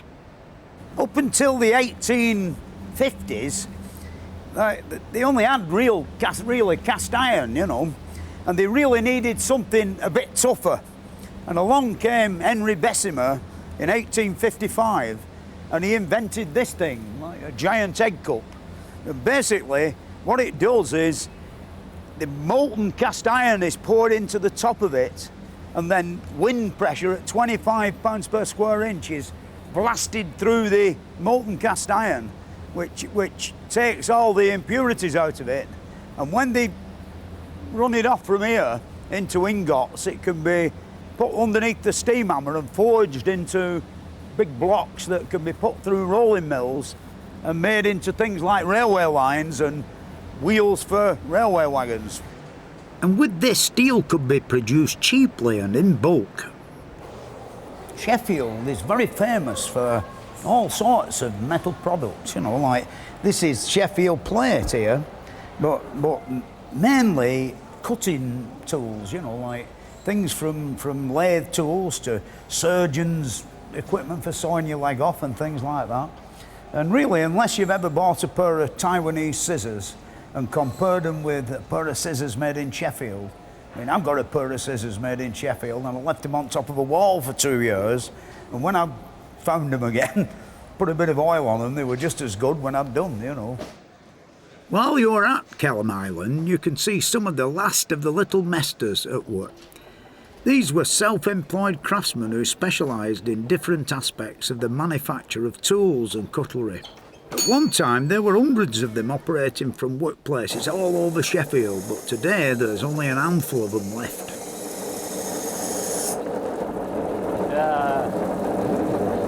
Not bad for a start. Yeah, well, will you take me on as an apprentice? No. I see you're stamping the name on. Yeah. Yeah, this is one that says made in Sheffield, England. This one. The important one. That's the one that. That sells them all. If you're making the best things in the world, you want to make sure everyone knows where they've come from. It's just when you're reheating it. Yeah. Right. We'll put the all-important name of Sheffield Steel on this hunting knife. Made in Sheffield. Right.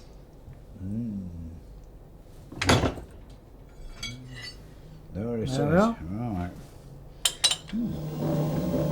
For rolling the finest steel in the world, they have the biggest steam engine I've ever seen to drive the rolling mill. I'm really looking forward to this. This has got to be the biggest rolling mill engine in the world. It was made about 1905 and it kept on running till 1970s. And I'm now going to do a demonstration of how fast that you can put it in reverse from full speed forward into going backwards. Here we go.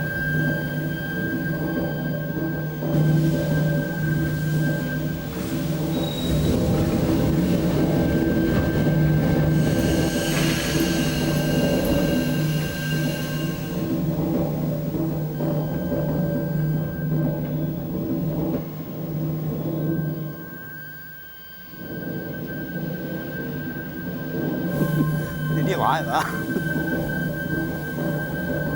And don't forget, if you want to get involved in your industrial heritage, ring this number coming up on the screen.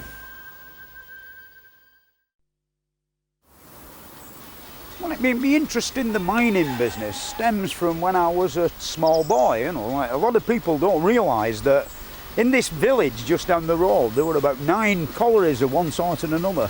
And there was once a company called the Darceleva Coal and Terracotta Company, and most of the people who owned these pits lived in this neighbourhood. This was like the posh end, you know. The bit down the road they used to call Dolly Tub City, because I think they took washing in, you know, subsidised the poor money they got. Bolton had its fair share of collieries, you know, all around the edges of Bolton were heavily mined up until the 1900s. Just down here there's the remains of Lady Shore Colliery, where as a small boy on my bicycle with my dad, you know, an amazing sight, you know, the whole basin at where the pit were completely full of canal boats, all sunk, and they all had LMS Railway Company or the Lady Shore Coal Company on the prows and the sterns. My auntie even, when I was a kid, she used to say to me, there's a mine shaft under this house, you know, and I only half believed her. But when she died, and the road got eventually demolished, just where my auntie's house were, there's a chestnut fence now, about 60 foot square, and she must have been right, you know, she must have owned something. Now these pit's head remains are all that's left of the mine that was once here. But there are still some coal mines around where you can see what it was like to be a miner. To see one of them, I went over the Pennines to the Yorkshire coalfield. The National Coal Mining Museum is near Wakefield in West Yorkshire. Although work has stopped here, this is a real coal mine and everything is very much as it was when it was still working. Not very long ago, England once had a vast mining industry, you know, and it's very sad to say it's practically nearly all gone. There's still lots of places like Caphouse Colliery here where you can actually still go below ground and see how it used to be, you know.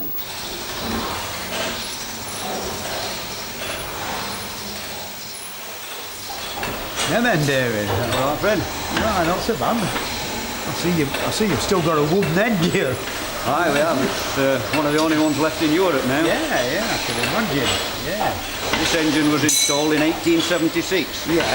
In regular use until 1979. Yeah, and it's still running. Aye. Yeah, so you see you've got an aviary as well. Well, one or two swallows in. Right, this is the pit bank, Fred. Oh, this is it, where we descend. This is the brass riding check. This is so we know exactly how many people are underground at any one time. If anything terrible happens, that's it. Nowhere else. That's it, right. Right then, after you, Fred. You go. That's it, just mind your head as you get in the cage. Yeah. This one isn't very deep, but in some pits the cage would go down as much as 3,000 feet, and then when you got to the bottom, the coal face itself might have been well over a mile away. Now this is where the tour really starts date-wise, Fred. Yeah. We're talking the early 1800s here. Yeah, oh, that looks a bit grim, doesn't it? That's the new hard coal seam down there. That chap there is picking it off the solid, shoveling it into that sledge, and this woman here, probably his daughter or his wife, be dragging that sledge full of coal down here to where we are, and this little lad at the back of you, he's the door trapper. His job to open and close that door. As soon as she's gone through, it must be closed again to keep the ventilation going the right way around in the pit. And around here we've got some of the drilling machines that we use, Fred. See, there's a very early ratchet one. Oh, I've got one of them. Hydraulic and compressed air ones. Now this is the miner's equivalent to the Black & Decker. It's the portable electric drill, this one. Yeah, but it'll weigh half a ton. A little bit on the heavy side. One chap would hold it up here on his shoulder, and you'd have about 3 of them shoving at the back. Aye. Now we're all instead of one of them fancy props. Set off with a drill like that sort of length. Then it finish up with one about 8 foot. Now then, Fred, this is the business end of the job. That's the shearing machine. Look, that's your disc there. Yeah. Now that's designed to give us small coal for the power stations like we've just been looking it's at. like a grindstone. Just grinds it up into powder, You can see the pounder on the armoured face car. Despite getting more modern equipment, it was still a dangerous and hostile environment to work in. Traditionally, coal was cut by a ewer. The miner would use a small pick and lie on his side to undercut the bottom of the coal seam as far as he could reach. As a miner, you always had to live with danger, and in such an hazardous and hostile working environment, workmates had to be able to rely totally on each other. Because of this, a strong sense of comradeship developed, probably more than in any other industry. And this spilled over into their daily lives. Mining communities were very close, with strong loyalties and a great sense of tradition. The thing is, none of this is ancient history. In 1947, there were nearly 750,000 miners in this country, and by the time of the miners' strike in 1984, there were still over 200,000 miners. But there's no trace left of all their pits, and the communities they lived in have all been completely changed.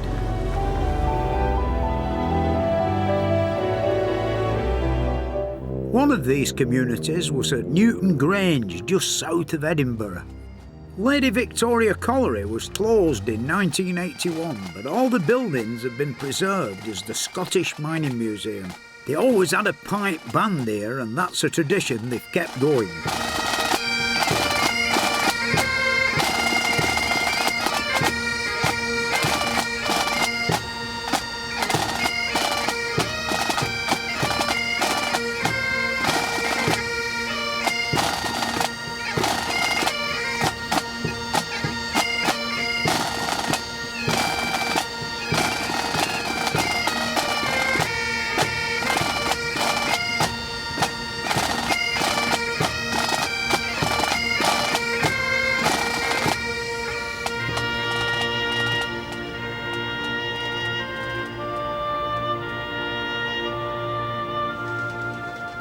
can't go underground here, but the surface workings are very impressive. And sad as well, when you think of all the men who worked here and all the activity. This is the area of the pit where the maintenance men did all the stuff. You know, on this level they got all the locomotives and pit ponies and that sort of thing. And this is the bell that did the signalling. I don't think anybody will come no more though, you know.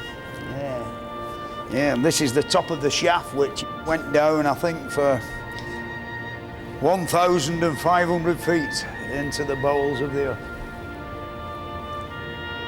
All very quiet. None of these places, though, can give you a real feel for what it was like here, with all the dirt, the noise and the sheer violence of it all, and a record-breaking 40 million tonnes of coal rolled off these huge wagons during the mine's 90-year history. This is a bank of 8 Lancashire boilers that once generated the steam to drive the winding engine, you know, and of course when they were first installed here, they would be hand-fired with coal, you know. Now, at a later date, for economy's sake, it's just coal dust, which were actually blown in with a fan system to keep it going. It's rather sad and eerie, really, in here. Once it would be the scene of unbelievable activity with a million number 10 coal shovels flying about, and now it's quiet and peaceful. And somebody's nicked all the water gauges. It's so sad. On there should be a beautiful arrow saying water level. And then, of course, you can even see where it's been repaired. New rivets in the gusset stays inside. Not too articulately, you know. The guy must have just come back from the pub with a few dinges in the plate instead of the rivet head. Misfiring with his hammer.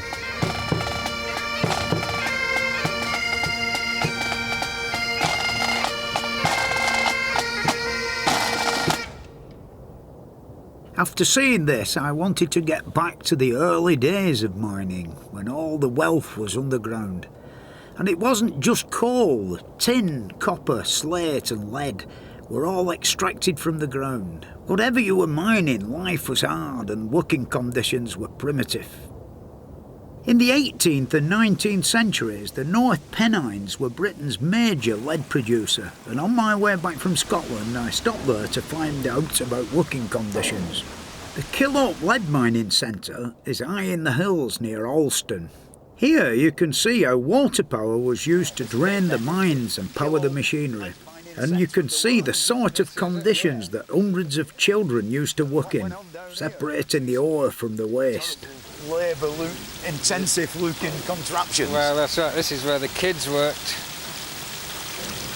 It's a nice day here to come here today, actually, because you get proper authentic feeling of it. Did they never have a roof? No. Yeah, this is it then. There we go. And then what? Now then, you and I have got to work. We've got to wash this stuff. Yeah. Here, have a rake. What would you call that? Garden hole. No, coal rake they call that. Oh, right. A coal rake. I tell you what, this is poor stuff. There's not many shiny bits. There's not a lot in here. And this is your next job over here. Yeah. That's quite a poor apology for an hammer, really, isn't it? How old would they be when they were actually doing that? You'd start work here when you're maybe 9, maybe 10-year-old. And you'd graduate when you were about 18. Yeah. You'd graduate to down the mine. But the first a man's job. A man's job. Yeah. What's this contraption do? This is the main weapon for separating the stuff out. This thing's called a hotching tub. Is it? You got a sieve. Suspended in a tub of water like that. And you put all your broken bits in the sieve.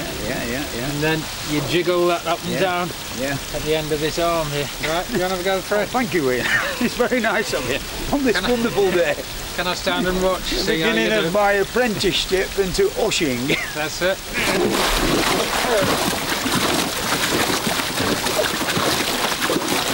Once you've got the water into it, it goes harder, doesn't it? you want a job? I think I think I'd been constructing some sort of engine to do that, you know. And this was the engine they developed.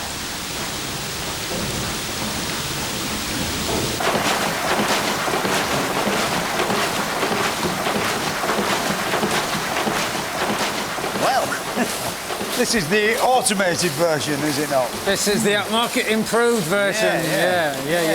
And it's a bit drier in here, isn't it? And a lot less strenuous. But it's just the same job as the kids were doing outside. You can see it's sloshing it up and down with water. The heavier stuff sinks to the bottom. Yeah, I think same basic idea. Just on the short time we've been stood here, you'd be quite tired if you went up and down as many times by hand as what that eccentric's done and the shaft.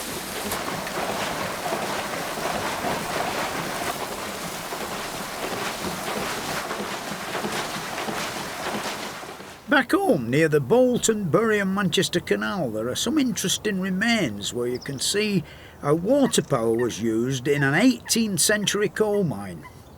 Wetworth Colliery was in the Irwell Valley near Salford, and as in all early mines, water was the only source of power, not just for driving any machinery, but also for drainage. The water used to come along here, did it? This for is the water wheel. Feeder stream for the water wheel at the pit that you operate the pumps. Alan Davis and his team from the Lancashire Mining Museum have been digging holes and rooting about for quite a few years, and they've found all sorts of interesting things that were designed by the engineer James Burnley to provide the water power. I went down to go exploring with them, and it turned out to be a bit of real industrial archaeology. That brickwork, eh? Just the original brickwork, about 1749. I take it that beeping's like the modern equivalent of a Davy lamp, is it? It is. I mean, we used to rely on these lamps, but now we've got state-of-the-art electronic monitors. The modern world, What does it do if there's any gas? Is it like a burglar? Oh, it does set up the light off, Yeah, and that's the hole, is it? Yeah, just down there. Mind you don't drop in, wherever you do. Brindley's whole scheme was quite sophisticated and even involved digging a siphon to take the water channel underneath the river. I wonder why they did it. Well, it looks as though there was a landowner who didn't want his water channel passing through, so we had to go to all this trouble. Same as like, I don't want your railway. Yeah. There's all sorts of interesting stuff. Down the big hole. Yeah. James Brindley's wheel chamber. This is where it were, is it? Yes, in here? about 1750. Yeah. Shall we go and have a look further down? Aye, let's have a look. Right.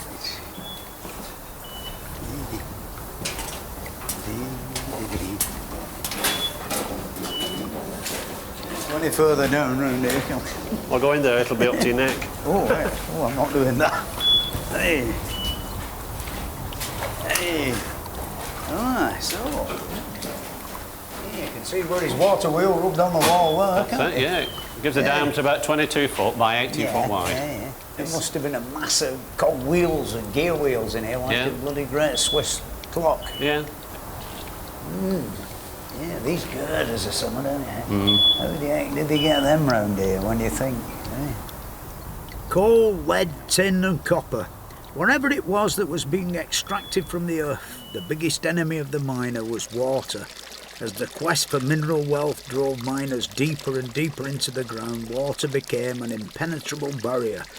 Mines were drowned out and abandoned, and water power pumping systems simply couldn't cope.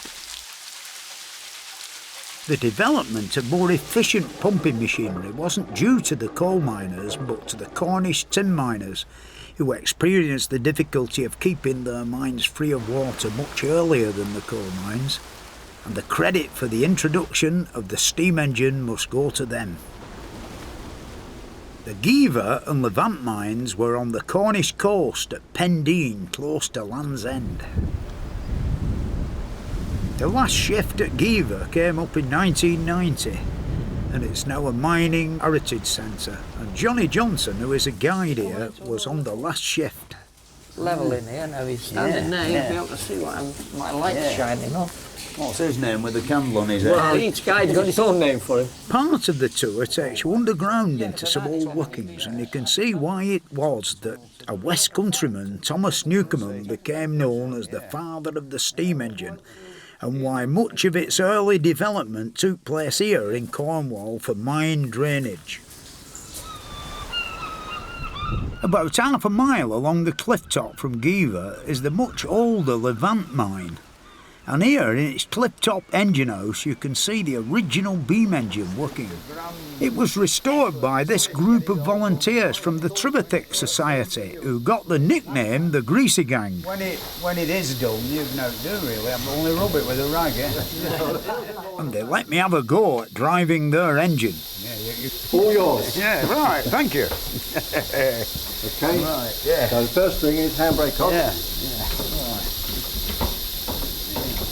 Watch the block on the flywheel. Keep going. Yeah, it won't go any further. That's it. You're off the top. Yeah, right. Now then. No. Condense it down. Yeah. Watch the vacuum gauge. Yeah. 24 now. It's self-sustaining. This engine dates back to 1840 and it used to wind 2 skips up and down the shaft at a speed of 400 feet per minute.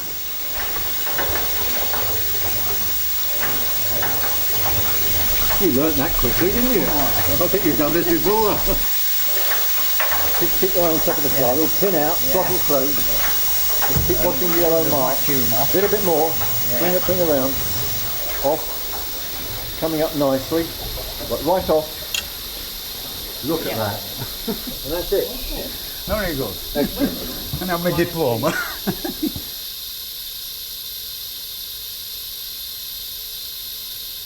Back at Giva you can see the much more modern winding machinery and the huge tin processing plant that was in use up until the time the mine was closed.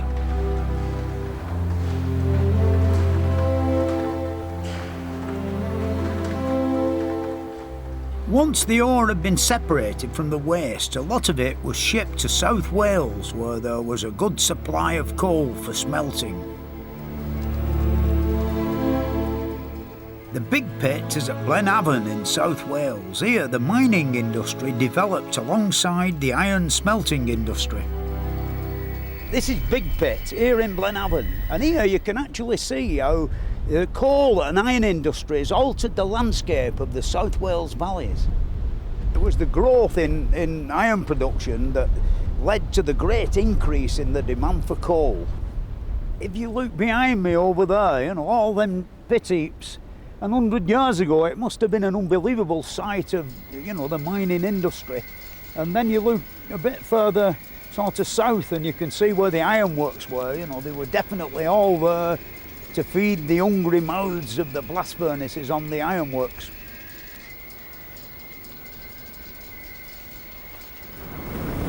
This place is the real thing. It looks much as it must have done on the February day in 1980 when the last miners clocked off.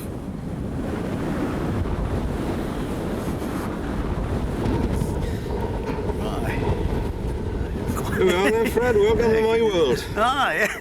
Oh, it's all exciting stuff up here, isn't it? That's right. Oh, there's been a bit of digging and a bit of trouble and strife over there, hasn't there, when you think of it? Well, it was 162 drifts. Drift mines, yeah, just little and ones. 34 of these shafts. Yeah, yeah. So there's been quite a bit of mining over the years. In its heyday, this pit employed 1,300 men and more than 250,000 tonnes of coal a year were brought up these shafts.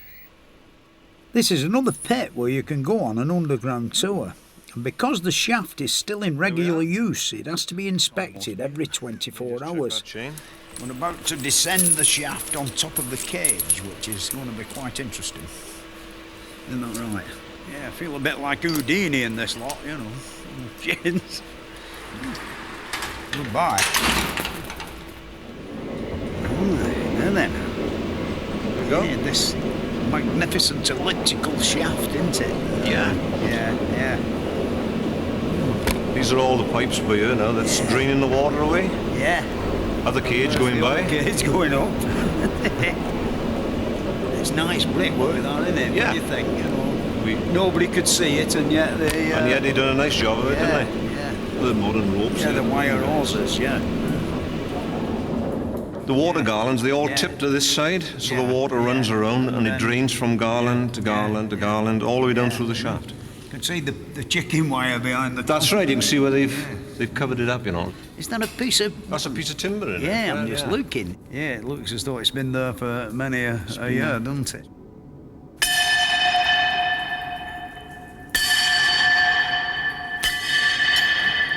That's the signalling system for up top. We're setting up. We're off. In fact, you'll see as we go up a little bit further up here now, you'll see where the cage was rubbing at one time. But it's very the bloody unusual. pressure on the sides of them, you know. Feel the pressure. Yeah, I enjoyed that. There's lots more to know and places to go, you know. If you're really interested in our industrial heritage, there's a number you can ring coming up on the screen that sort of tells you where there's all sorts of activities going on and things of great interest for the industrial archaeological enthusiast. You can also find out how you can get involved in like local restoration by ringing this number or visit our website. At its peak just before the First World War, the coal industry employed 1 in every 10 people in Wales, and a lot more relied on the industry for their livelihood. At one time, the Rhondda Valley alone contained 53 working collieries in an area only 16 miles long. It was the most intensely mined area in the world and probably one of the most densely populated. Although work was plentiful, working conditions and pay were poor. Between the 1870s and the 1920s, statistics show that a miner was killed every 6 hours and one was injured every 2 minutes.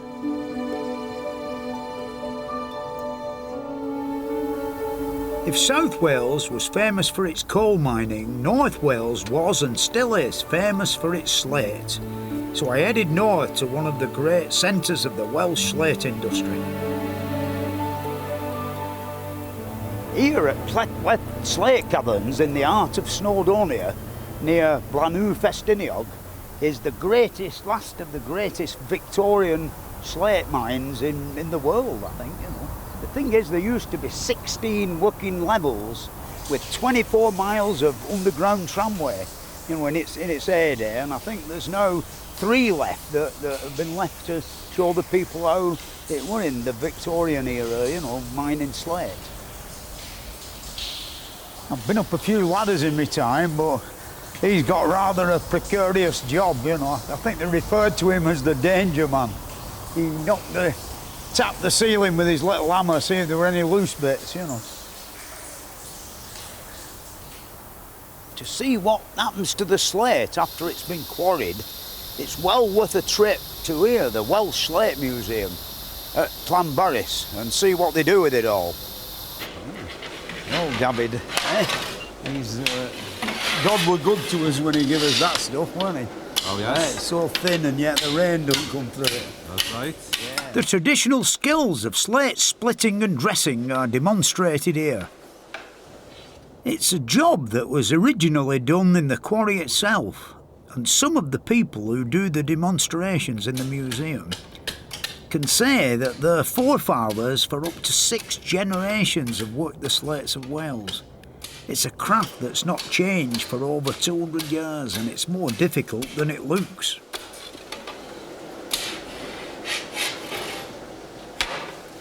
Very good. Can you come closer to the Travis? Yeah.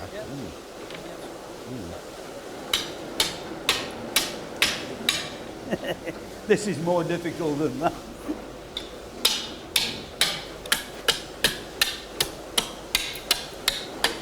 Oh, they're better than mine now. Hmm? They're better than mine. Right. And that's the measuring stick, yeah? Right. But back at Cletweth, you get a reminder of what it was like to work as a miner here.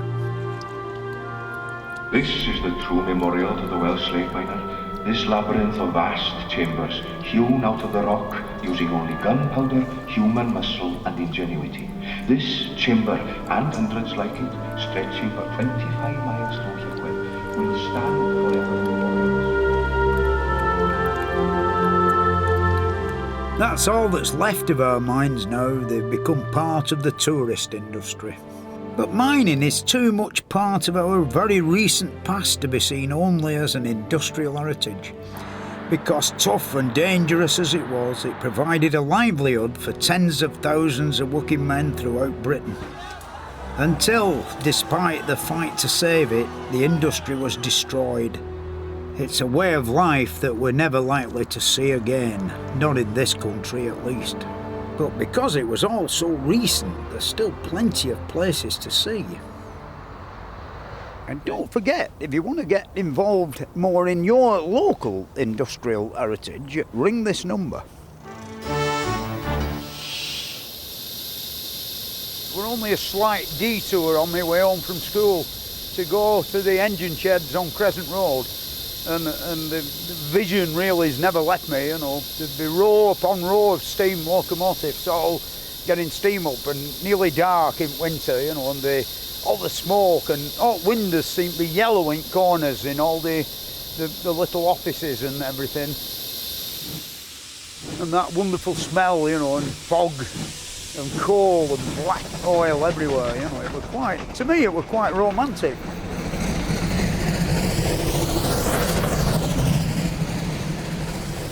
Like all little boys' dreams, you know, I always wanted to be an engine driver. You know, on my way to school, we actually got as close to the railway as what these pictures are. I know it always seemed quite exciting and romantic.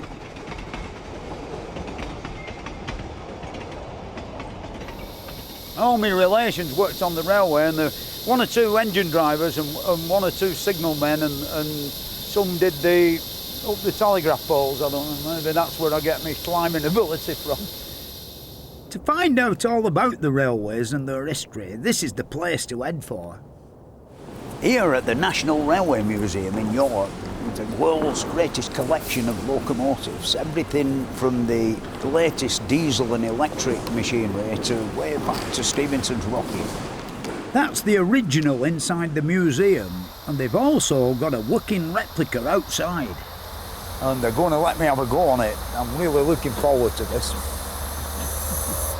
And then Dave, what are you doing, mate? Welcome to the National Railway Museum. I'm really looking forward to this. Aye. Yeah. Well, let's see if we can get the thing underway. We need to get some water in because the water's getting a bit low. There's no injector or anything? No, it wasn't invented then. Yeah, no brakes. No brakes, no whistle even. Even the whistle wasn't invented. Yeah. We'll have to blow this horn, Fred, because we haven't got a hooch on it. Audible sounding device of our approach. Yes, the audible means of approach. Yes, so here we go. Oh, you're off, Fred. Good one. This was the prototype for the steam locomotive as we know it. The rocket was designed and built by Robert Stephenson at his locomotive works in Newcastle. And it was the great breakthrough in locomotive design.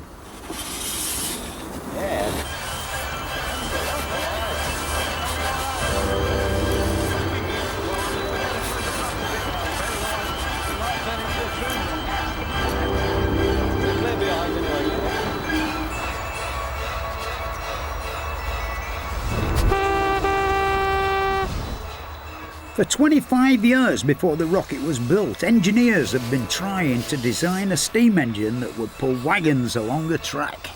Richard Trevithick built the first one in 1804, but in all early ones, the performance was limited by the design, which was basically that of a mobile beam engine.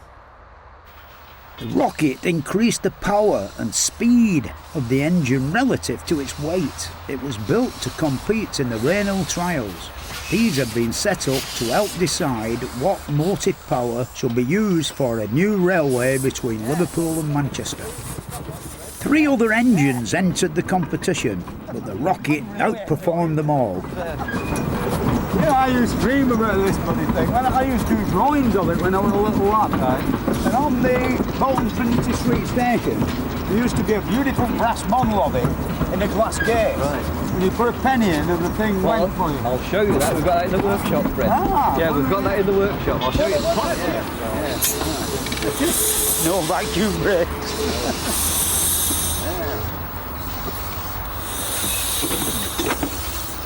Right. Did you like that? That's better than knocking chimneys down. Well, there's a chimney you can't knock down, Fred. I'll come and paint it for you. Look at that. Want it doing.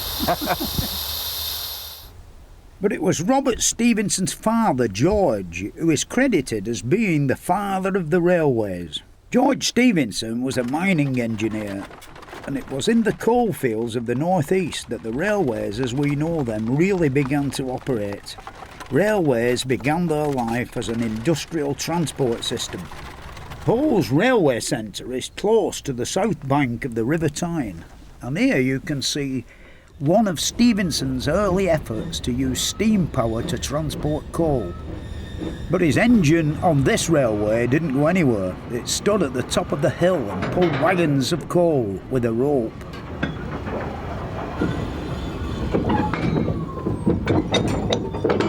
Here we are, sat on top of a big hill in between Sunderland and Gateshead-on-Tyne.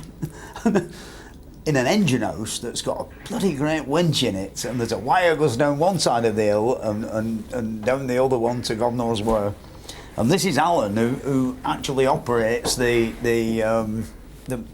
winch. And how many tons of coal did they let down in the olden days? You know, I mean, going that way, there's about 12 trucks. You know, about 10 ton on each train. Yeah, that's coming up the other way. There's 6 trucks. You know, full. Hull's railway is claimed to be the world's only preserved standard gauge rope-all railway. Stephenson's original engine has been replaced by a more modern electric engine, but the mechanics of the operation are still as they were when Stephenson designed it. The trouble is, it's not a steady gradient all the way down. No, it varies, so you've got to try and so. And of course, with this handbrake here, you apply the handbrake and about 3 days later. Try again. Yeah! Right in. No, right in. Keep going until it won't go. Keep going, it won't go any further. That's the ticket. Super. Right. We're in gear. We're in gear.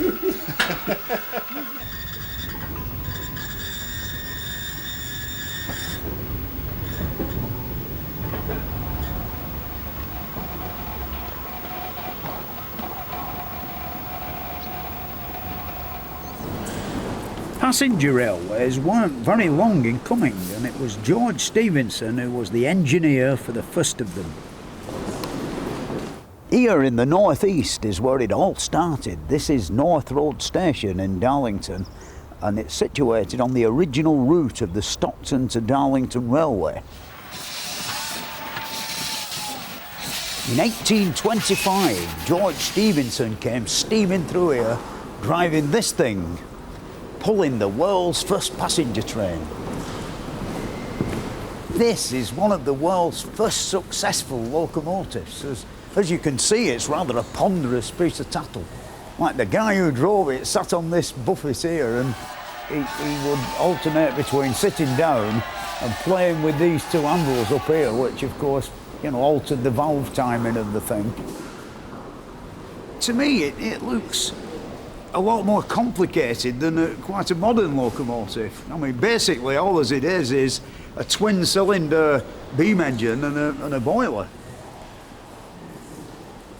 From Darlington, I went to nearby Shildon to see a place that played an important part in the early history of the railways. This is a very historic spot in the history of the railways of England. This is Shildon in County Durham, where once the Stockton to Darlington railway line ran. It didn't really run from Stockton to Darlington. It started at some coal mines about 2 miles down the road and carried on to Stockton down to the sea, where they loaded all the coal onto ships.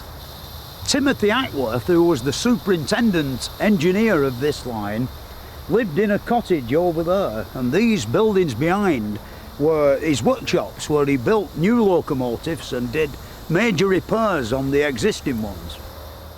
Timothy Hackworth was also the builder of one of the other engines that competed in the Rainhill trials.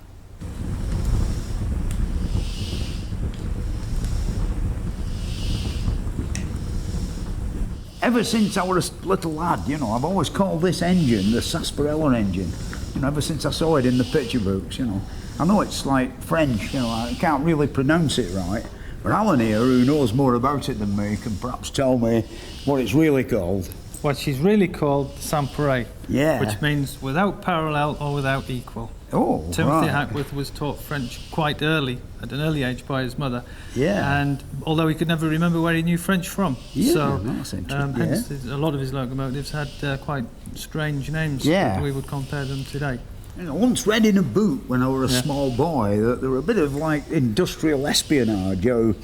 Mr. Stevenson were responsible for casting the cylinders, and of course the core moved a bit, and when they bored them out they were quite thin on one side and thick on the other. Yeah. And at the initial warm-up at Rainhill, it did very well, you know, and then bang, they blew a great lump out at the side of the cylinder. Where it should have been 1 3/4 inches thick was Yeah. actually 5/8 of an inch thick. Yeah. So it held early on, but during the trials under real load, unfortunately it went. So Hackworth supporters were up in arms against the Stevenson supporters, saying industrial espionage. Yeah. But as Timothy Hackworth had 24 of these cast and selected 2 he thought was going to be the best. So that couldn't be true. I don't think so. I think Timothy Hackworth is definitely one of the unsung heroes of the development of the railways. He's, in many ways, he's known around the globe much more than he is within this country. This thing here is somewhere else, isn't it? It's a big one, this one, isn't it? Superb engine, marvellous engine. We've only just finished conserving her. Yeah. And in actual fact, something on here that may be a pleasant surprise to you is that you'll recognise this wheel as being inside the blue spot on the English £5 note. Timothy Hackworth's plug wheel. I never knew that about £5 notes, but that's one of these wheels which were nearly on all these early locomotives. George Stephenson actually accredited Timothy Hackworth with reinventing the wheel, and this is how he actually did it. He cast the inside, and it was fitted onto the axle, and then the outside was also cast. And then the 2 parts were joined with these wooden pegs. And then at the 4 points, north, south, east, and west, you'd put these bolts in. And that way really stop it flying off, wouldn't it? Yeah, you could true it up just like with bicycle spokes. You true a wheel. At a time when 60% of the workforce is employed building and fixing wheels, with this wheel that fell to 20% of the workforce. By the 1830s, the locomotive had the basic shape that we are now all familiar with. Different types of locos were designed for passenger trains and goods. Passenger locos had large driving wheels so that they could run fast. This is it. This is my favourite locomotive. Patrick Stirling single wheeler. The one I dream about. They're going to let me climb on board and feel at the controls. It must have been fantastic to do 70 miles an hour on this on a cold winter's night with a full moon out, you know. So it's quite simple, you know, it's almost like a big traction engine. It's got air conditioning, windows, not that you really need it, you know, with a cab like this. It mustn't have been so bad going forwards, but going backwards have been a bit uncomfortable. But it's still my favourite engine. The coming of the railways had brought about a transport revolution. People could now travel around the country in safety in large numbers and much more quickly than they could by stagecoach. By the 1890s, branch lines were being built into some of the most remote parts of the country. When I was at Killhope Lead Mines in the North Pennines, I visited the little South Tynedale Railway. It follows part of the route of the old Holt Whistle to Alston branch line, and it was built when there was still a lot of lead mining activity in these remote parts.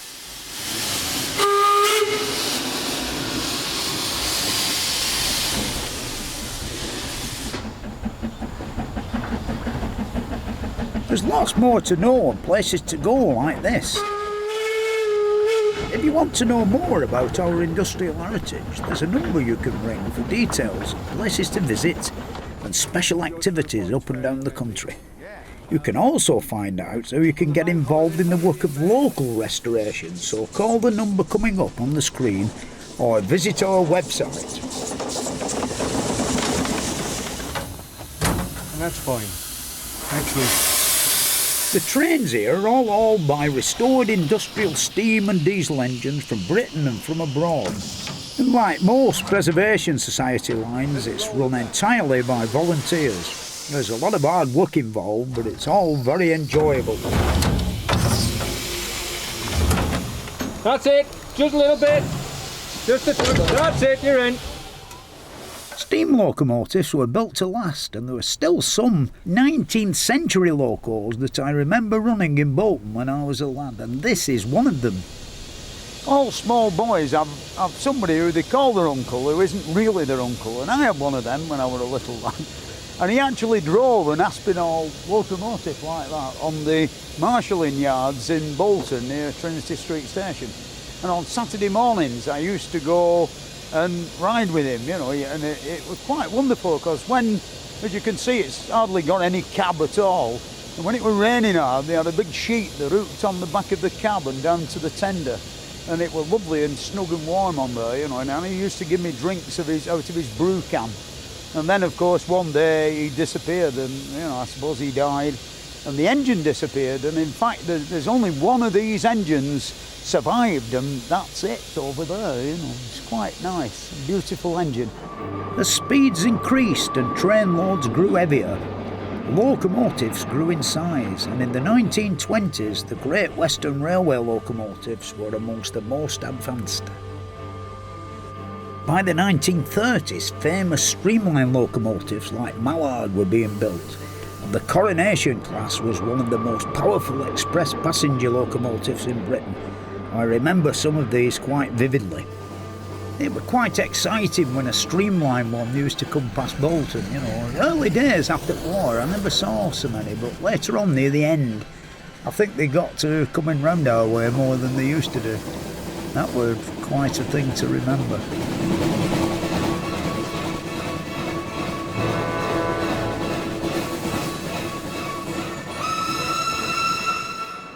But the excitement of steam was soon to go, to be replaced by this. In 1955, the first diesel locomotive, Deltic, was built and signalled the end of the line for the steam locomotive.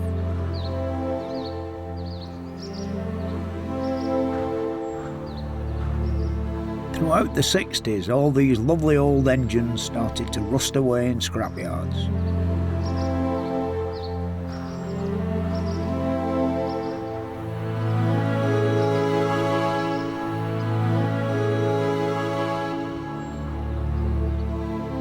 But there were too many people who loved the romance of the steam loco to let it disappear completely. So the railway preservation movement was born. The Middleton Railway in Leeds was the first standard gauge railway in Britain to be run by volunteers, which was very appropriate because it was the first railway in the world to be established by an Act of Parliament. This was in 1758.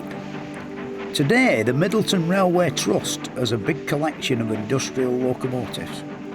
They run on a track that follows the original route of an horse-drawn wagonway that was built to carry coal from the collieries just south of Leeds to the city centre.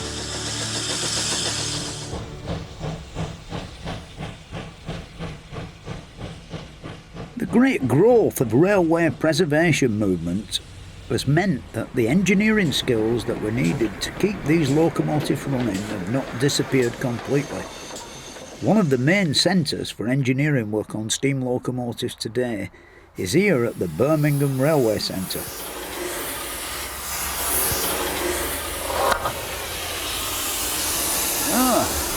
Yeah then, Fred. How many of them have you got to pull out? 107. Dave's busy cutting them out. Yeah. These are the superheater tubes, aren't they? That's right. Superheaters go up inside those. Yeah, there's even more tubes go down the middle of them tubes, isn't there? That's right. Yeah. The workshops are full of locomotives that have been taken apart for repair and renovation, including some very famous ones. This is Bob here, who's in charge of the works, as you might say. And blooming heck, it looks as though you've got a tall liner on here. What exactly are you about with this one? This one behind us, Princess Elizabeth, probably the most famous locomotive the London, Midland and Scottish Railway possessed before the war. It's fairly obvious who it was named after. Yeah. Remember it many, many years ago, in the days when train spotting was a popular hobby. Yeah. And this was one of the regular locomotives that used to go through there. 46201. One of the engines they've restored here is the Great Western locomotive, Rood Ashton Hall, and what a magnificent job they've done on it. Man, Alistair, how are you doing, man? All right, yeah. I believe you're the young man who's done a great deal of the restoration on this thing. A bit of it, yeah. Yeah. All this pipe work. Yeah. All these lovely fittings still here, because some of them look quite new. No, when we started there was nothing. Nothing at all. The gauge glass isn't original. The gauge frame that we had in stock. So it's the regulator stuffing box. Yeah. All the manifold and the brake valve, the lubricators all new. That's somewhere around there, isn't it? Yeah. Right. You got 25 inches on the train. Yeah, well, the brakes are off now, aren't they? Yeah, they're off. Is the tender brake off? The handbrake's just been taken off. Right. Yeah. Now where we go then? Doing the whistle. Oh yeah.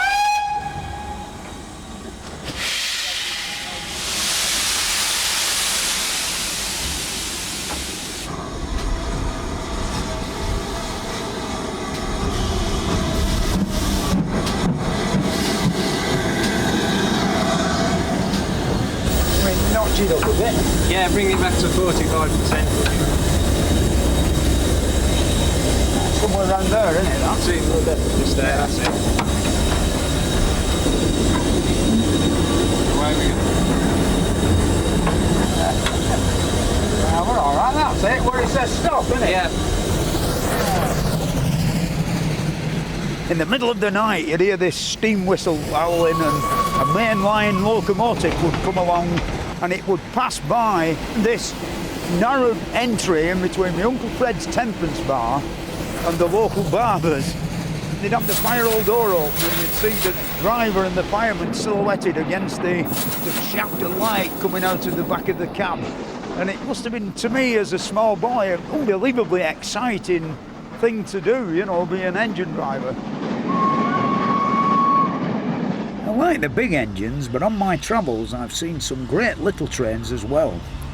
The Festiniog Railway runs from the sea at Portmaddock to the slate quarries at Blenhew Festiniog. Most of the early railways were built around mines of one sort or of another. And here in Snowdonia, they'd got to get all this slate down to the sea by pack horse until the 1830s, when they built a railway down to Portmaddock. As railways developed, narrow gauge lines were constructed where the landscape made standard gauge impossible. The Festiniog Railway is one of the typical slate quarry lines in North Wales. It was first worked by horsepower, but in 1863 it became the first narrow gauge line to use steam locomotives.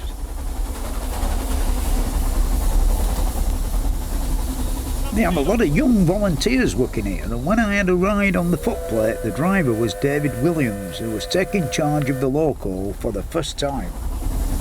I'm in charge of the water.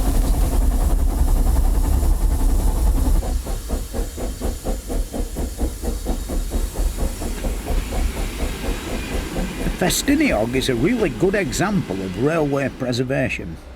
And in the workshops they are building complete new locos using the latest computer technology to design them. Flange fits on. On the studs. That's it, it's the flange for the superheater header. This smoke box, this was drawn by a guy that lives 65 miles north of New York. Good God. And he, when the drawing was complete, he emailed the drawing here, and we've actually constructed it. So to his drawing, yes. I doubt if you have a computer in your workshop, do you? Oh, no, no. We just use them as a tool. I'm still on feet and inches. So we're building this one from scratch, basically. Though it's changed recently, you see, it's not actually a brand new replica now. It's actually a rebuild. Because we found the reversing lever. Yeah, bits and pieces. That's up. But we found the reversing lever from the original engine. So that sort of turned it into a rebuild. My steamroller's like that. Is it? Now it's only the castings original. Yeah. But it's going to be a splendid thing. Everywhere you go around here, there's somebody making a brand new engine. Well, I think it's becoming a habit. You know, we've got to help the old timers, not you. These old engines. Some of them. This one, Prince, is one of the oldest engines. Well, it is the oldest working engine in the world when it's working. And this one, of course, is a brand new one, isn't it? That's right. Yeah. This is the frame in here for it. That's right. The only bit we've got of one of the originals. This is a replica of a London and Barnstaple locomotive. And sadly, the London and Barnstaple Railway was entirely scrapped in 1935. But we have got one original bit. And that's the chimney off one of the engines. So again, rather like Roland's Taliesin, this is sort of a rebuild. North Wales is famous for its great little trains like the Festinion, but there are some big ones here as well. These are the sort of engines that I remember best. One of the most common round where I live were the LMS Back Fives, and while I was in North Wales I got the chance to ride on the footplate of one at the Llangofflan Railway.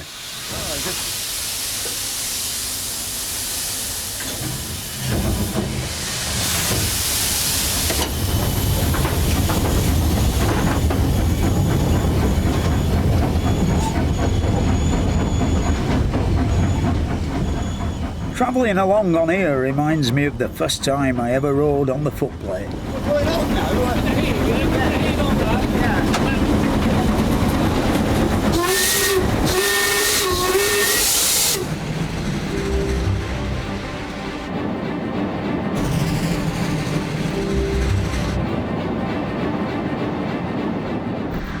On reaching sort of early Manor, I met this engine driver in a pub who immediately recognised me, great interest in engines and locomotives and the like.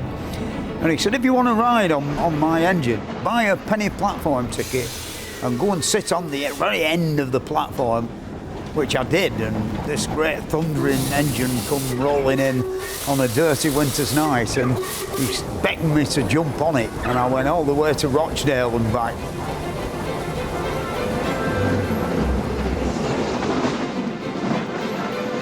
I had the job of firing the locomotive, and I remember him saying to me, it don't matter what you do as long as you don't lose the shovel. And it was really, really good fun, and I did that lots and lots of times.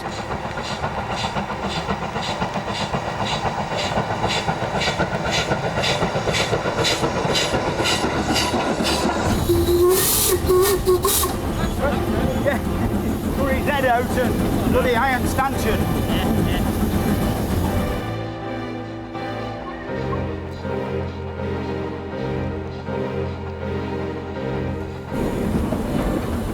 30 miles an hour.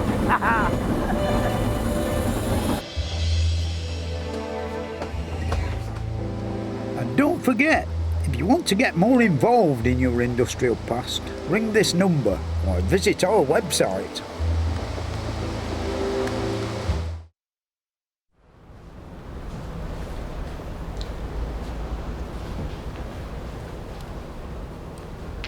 This steamroller of mine were made in 1910, but way before then, at the beginning of Queen Victoria's reign, they were already building some fairly large and substantial steam engines, you know, and it were about this period when they built the first iron ships propelled by steam.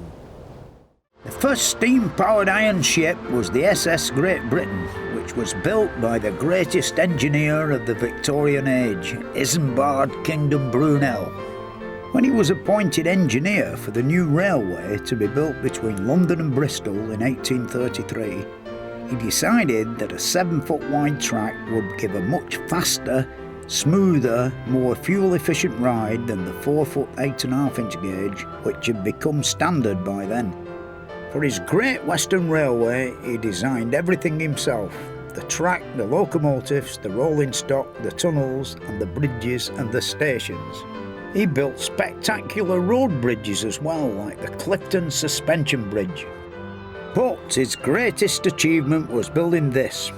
The SS Great Britain was one of the outstanding engineering achievements of the Victorian age. The first ocean-going ship to be constructed of iron and driven by a steam-powered propeller. Isambard Kingdom Brunel, my hero.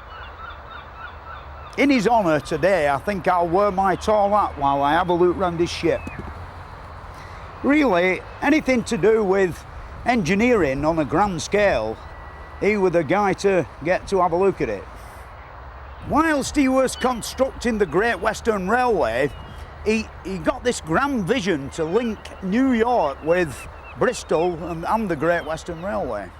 And this is the second of the 3 ships that he made. The SS Great Britain, which lies here now in the very dock that it was constructed in 1843. She was in service doing regular sailings to New York and to Australia until 1886, before ending her working life as a store ship in the Falklands. In 1970, she was salvaged and brought back across the Atlantic to sail on the Brunel's famous bridge to the Great Western Dock for restoration.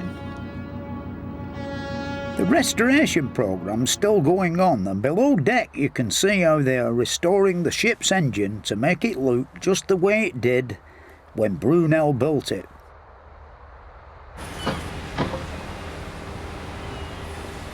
As you walk around it, you can see what a huge engineering project it was for its day.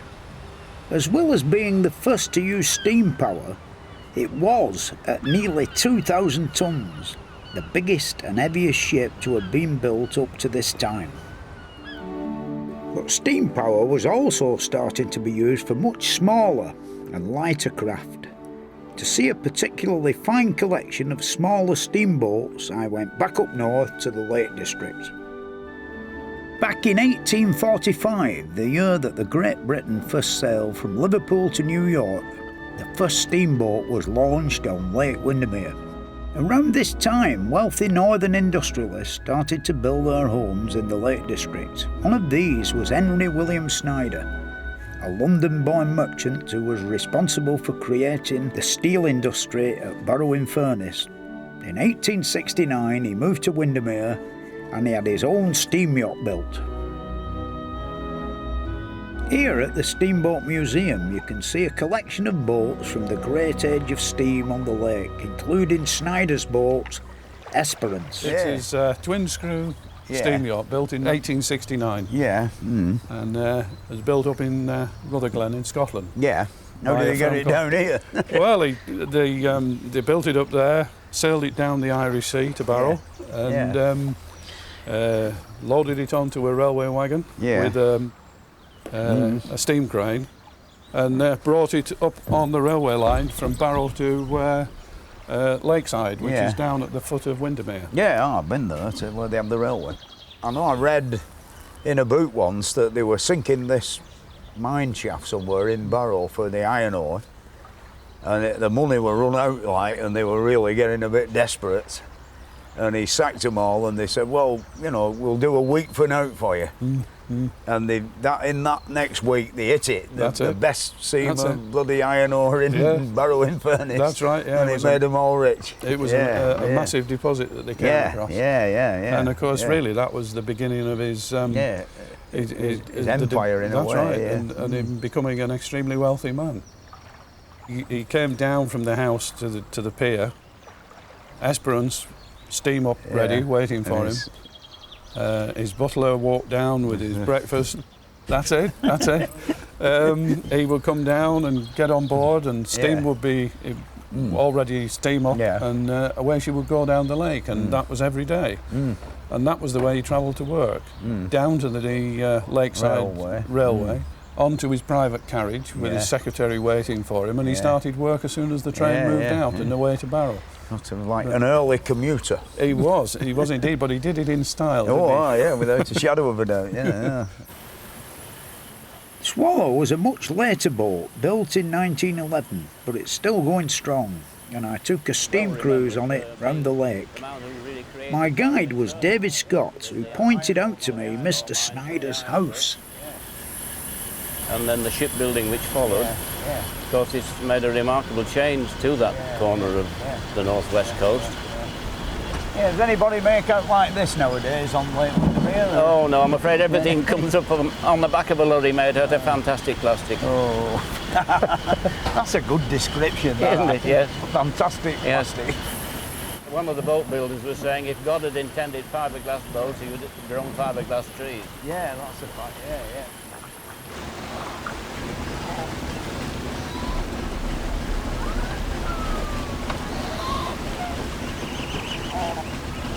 Oh, thank you, David. There we are. Biscuits and all. Ship's biscuits. Oh, very good. I've knocked the weevils out of them, so you're all right. I'm going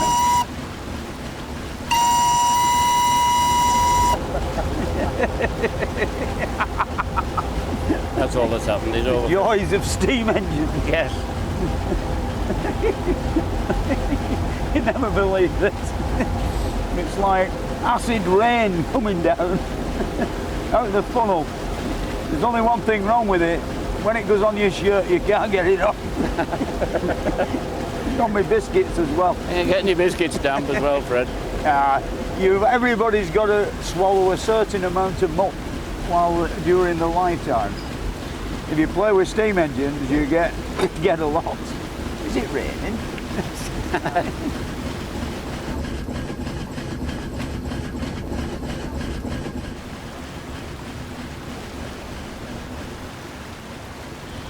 It's magnificent, this.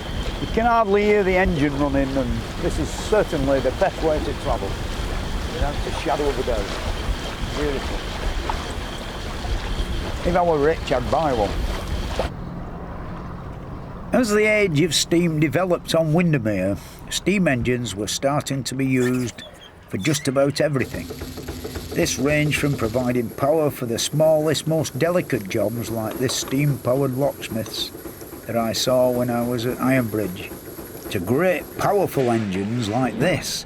This one is at Crofton Pumping Station on the Kennet and Avon Canal near Marlborough in Wiltshire. It was used to pump water up to some high-level locks.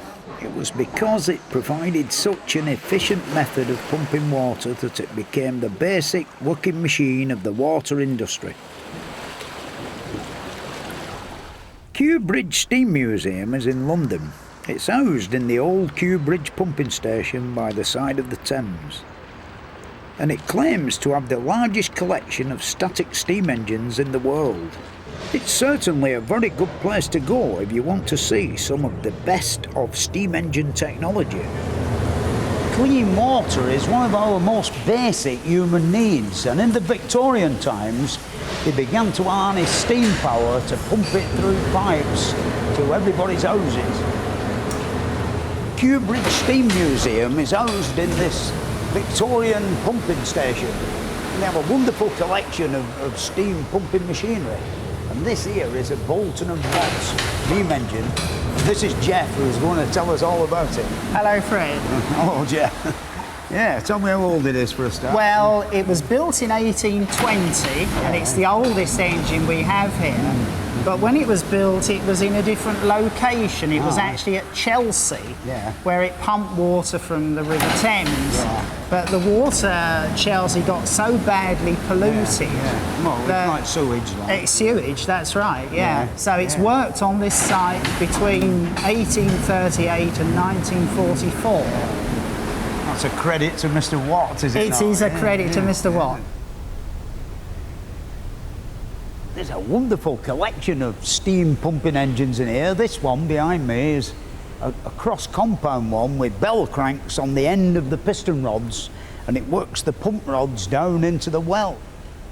And this one here looks like it's come off a ship, but I don't think it has really. It's actually a triple expansion engine, and it was brought here from a pumping station in Newmarket. But the most impressive engine of them all here at Kew is the one that spent all its working life here.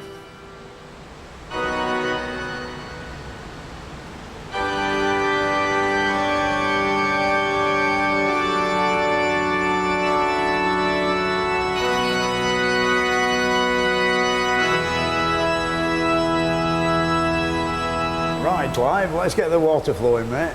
Right.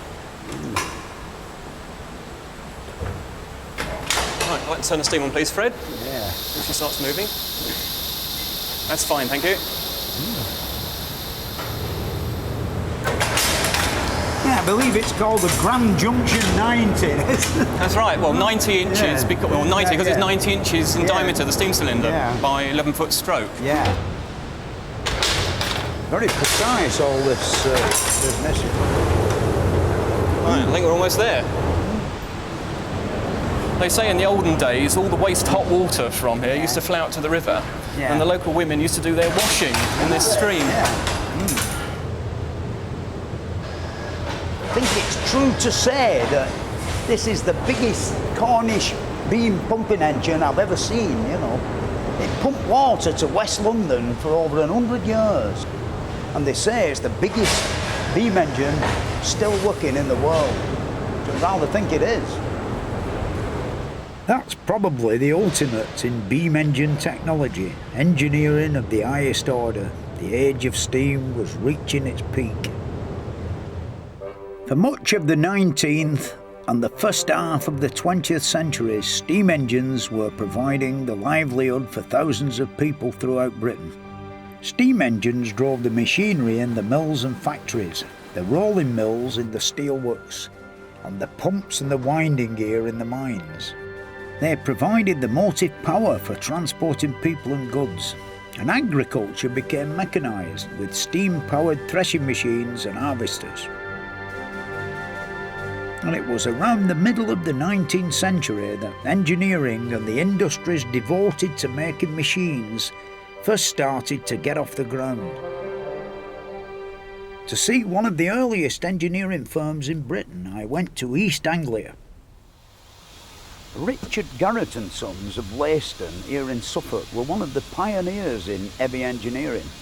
And here in the Long Shop Museum is a grand collection of the products that they made in the actual building that they were made in.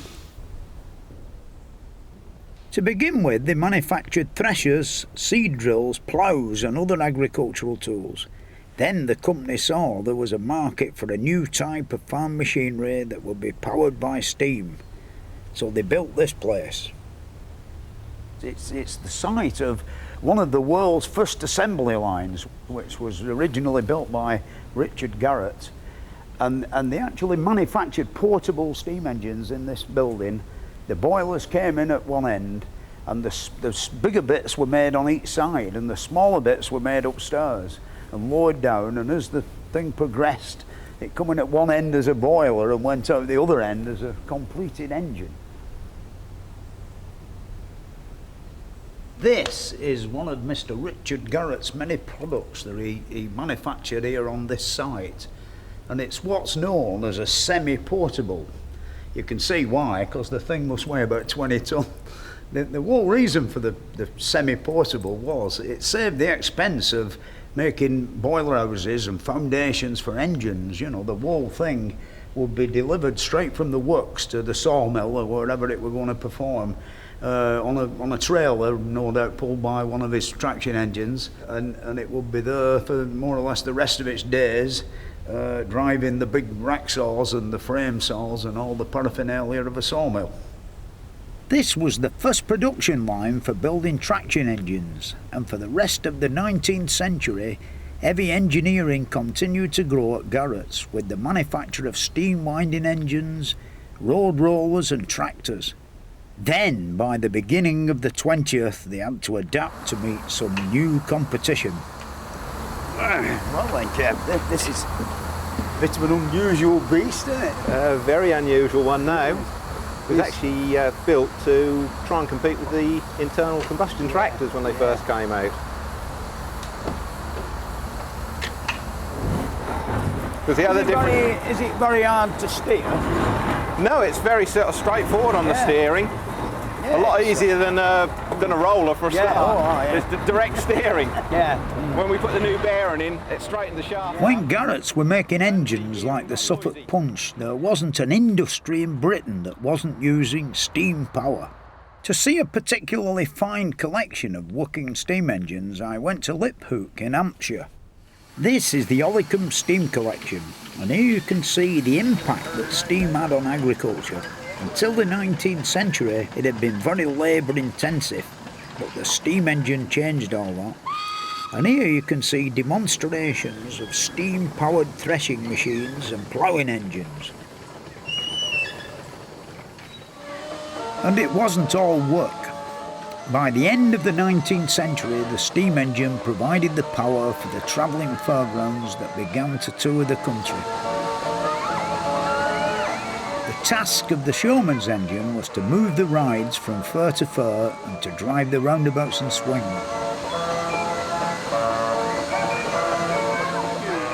From the mid-1890s, engines were fitted with dynamos to light the fairground. What a wonderful thing it must have been to experience the sight and sounds, the smell and the movement of the fairground back in those days. An amazing thing, the steam engine really, and locomotives and steamrollers and traction engines. It totally relies on one man with a shovel, you know, to keep it going, keep it alive. And when you come to a big hill, you know, every other lamppost with this thing, you've got to put a shovel of coal on it, you know. In the case of a locomotive, like going up Shap, you know, I don't know how many tons of coal they used to burn, you know, to get up into Scotland. You know, shoveling non-stop to keep the thing going, like a mobile power station. It's a bit strange really, like what's my hobby now once provided the livelihood for literally hundreds of people, you know, all over England.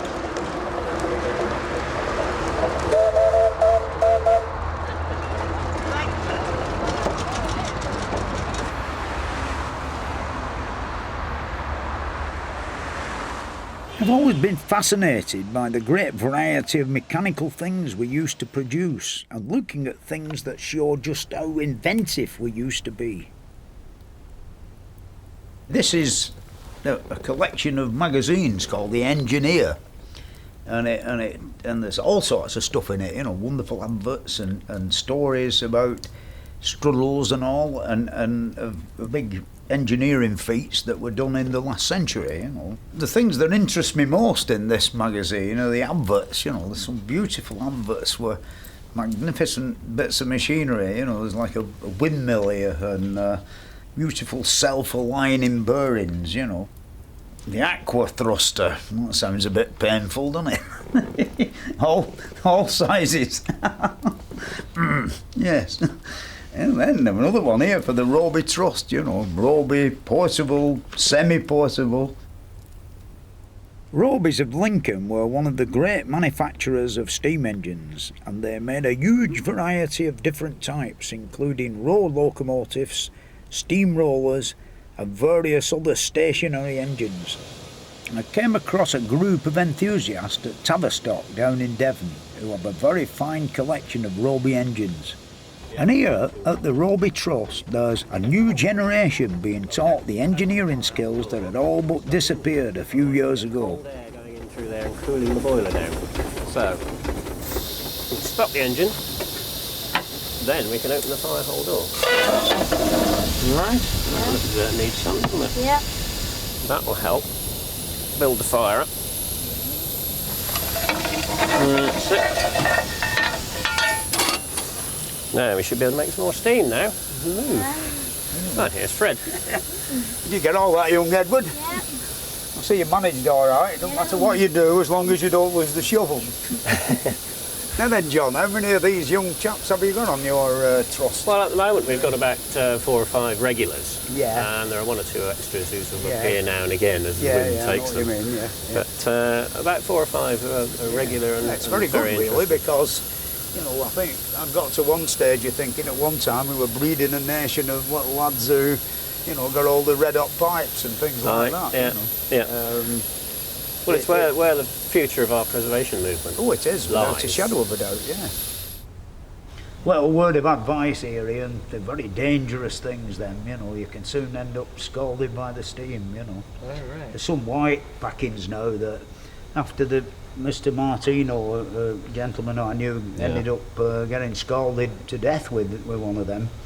these white packings, when you screw it up as tight as you can get it when it's cold, you think everything's okay, and you light the fire, and they just go like tripe, you know, there's like, you know, you can get another 4 turns on the thing, so it's very important in future when you're doing it to keep giving it a screw as the boiler's warming up until you can't move it no more. I think we should take those precautions, we don't want any accidents. There's the dog there, Ian. Okay.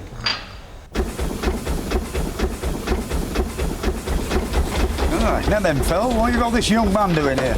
He's being trained in the lubrication of the engine, Fred. And this is an important part of the engine. Because the trimming bar goes through the firebox and gets very hot. Different metals expanding at different rates.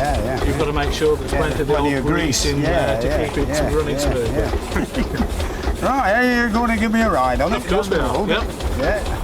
Neil can be on there as soon as you're ready. Come on, young Neil.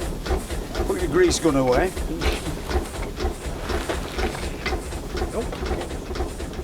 This one's one of the most recent Roby engines, but I wonder if the people who put those adverts in those magazines all them years ago could ever have imagined that there would be people riding around on them for fun.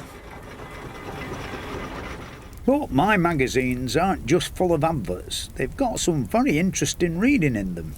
I read one article about Victorian shipbuilding, and it describes Brunel's great struggle with the Great Eastern. You know, this ship was so big at the time, they never built another one for 50 years after that were as big as the Great Eastern. It took him 6 months to get it in the water, and the newspaper people ridiculed him, you know, and said he was nuts and all that sort of thing. And there were all sorts of wonderful ideas afoot to get the thing started on the slipway. One ludicrous thing would fill it full of thousands of people and get them all jumping up and down, and hopefully it might get it off the thing. But in the end, it were really Richard Tanges, a man from Birmingham, who were well into hydraulic jacks, and he was the man really who managed to move it and eventually get it in the water after 6 months of struggle, and it made Brunel an old man before his time. You know, the thing actually killed him. The last known picture of him alive were actually on the deck examining the remains of one of the funnels which there'd been an explosion in. At the time, people might have thought Brunel was mad, but it was his revolutionary advances in ship design that set the pattern for all marine architecture that was to follow, and paved the way for Britain's great shipbuilding industry. Clydeside was one of our greatest shipbuilding centres, but the yard started to close down in the 60s and 70s, and there's no trace left of all of this industry now.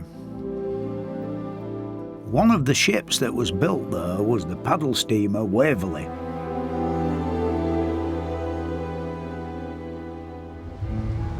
She operated on the Clyde for nearly 30 years.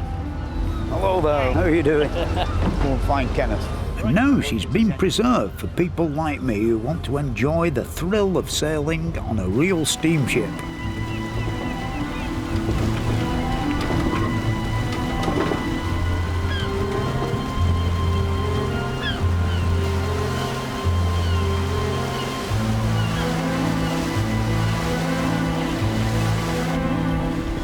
All my life I've liked steamships. When I was a little lad, you know, I once made one about 3 feet long, and I entered it for a model exhibition and I won £3.10. Never forgotten that. Here today on the Waverley, which is the last ocean-going paddle steamer in the world, I think, made here on the Firth of Clyde and sailing down the River Clyde is quite pleasant to me, you know. I'm really enjoying it.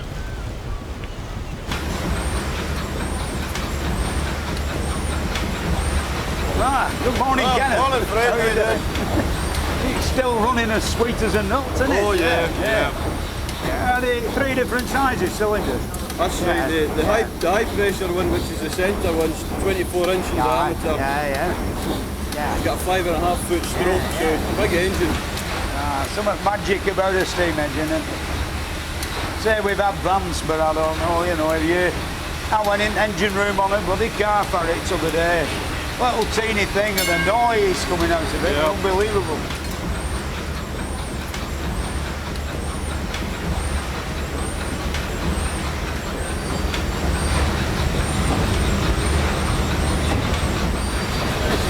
Magnificent, this thing. What all little boys dream about.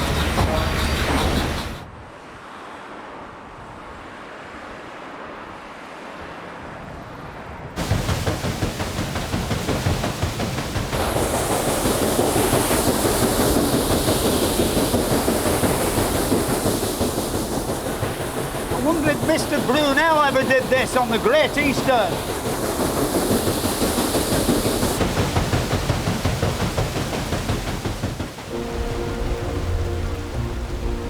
There's no better way to see the beautiful scenery of the Firth of Clyde than from the decks of a Clyde paddle steamer. It's magic. I wish I'd lived in the days when you could travel like this, but steam is more than just enthusiasm or nostalgia. Steam power was developed here in Britain, and it's one of our unique contributions to history. So steam like the sea should run in the blood of every Briton.